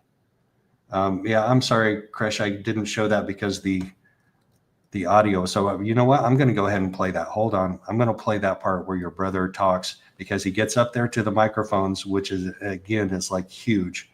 And I'm going to let him speak, even though the audio is horrible. We're going to hear him speak. So thank you for reminding me of that. So yeah, we're going to hear Todd speak, just a really brief statement, but so brave of him. Kresha, you weren't brave enough to do it. You didn't get up there and talk in front of the cameras and microphones. I'm calling you out, girl. And I'm like, yeah, that's exactly what I thought she'd say. I love Judge Rusty, and I think he did great. And I think he's gonna have a better judge. And he's a better man than a lot of people putting up with her like he did. I had heard it earlier, way before he said anything. But anyway, that's why I'm not a judge. Kate, do you think she'll ever take responsibility for what she's done? No, never. She will never. They say never, but I'm saying never. She won't. She will not. And even if she did, what is the truth? Does she even know it? Or she would fabricate it and guess away? I don't know. It really doesn't matter. That's not anything I think about or talk about or care about. This is my son, Todd Trahan. This is JJ's biological dad. And let's get up a little bit more. And he just wants to say something real quick. 7 life sentences. It's a number of completion. You got what you want. I'm gonna see who's doing one day. Thank you. All right, guys. Thank y'all. Thank you, guys. Thank you, Todd. Thank you, Kate.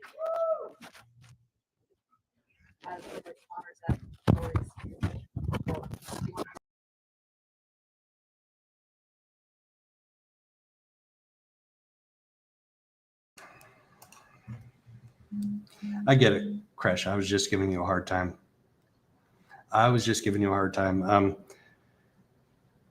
All right. Like I said, I've got more to unpack. I've got more things to think about with this, but I think we hit the highlights from yesterday. And what a roller coaster, and what an amazing day for justice. Judge Boreski, love that guy. Kresha and Kay and Todd, Larry, all the wonderful things that she needed to hear.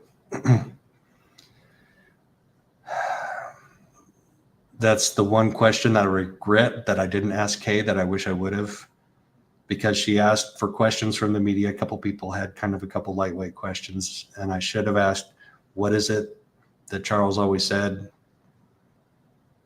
Love always wins. So thank you all for being here with me this morning and going through this and helping us find justice for JJ, Tylee, Charles, Tammy, and Joe. Love always wins.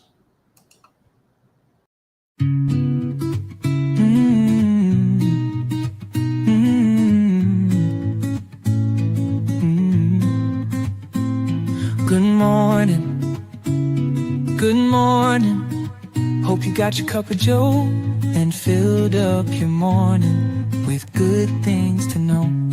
Good morning, good morning.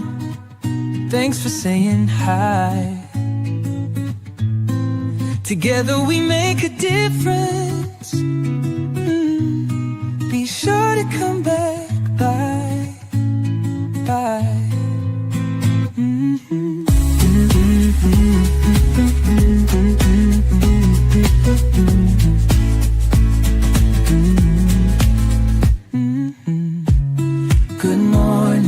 good morning.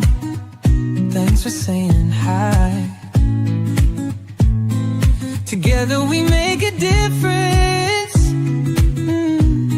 Be sure to come back by.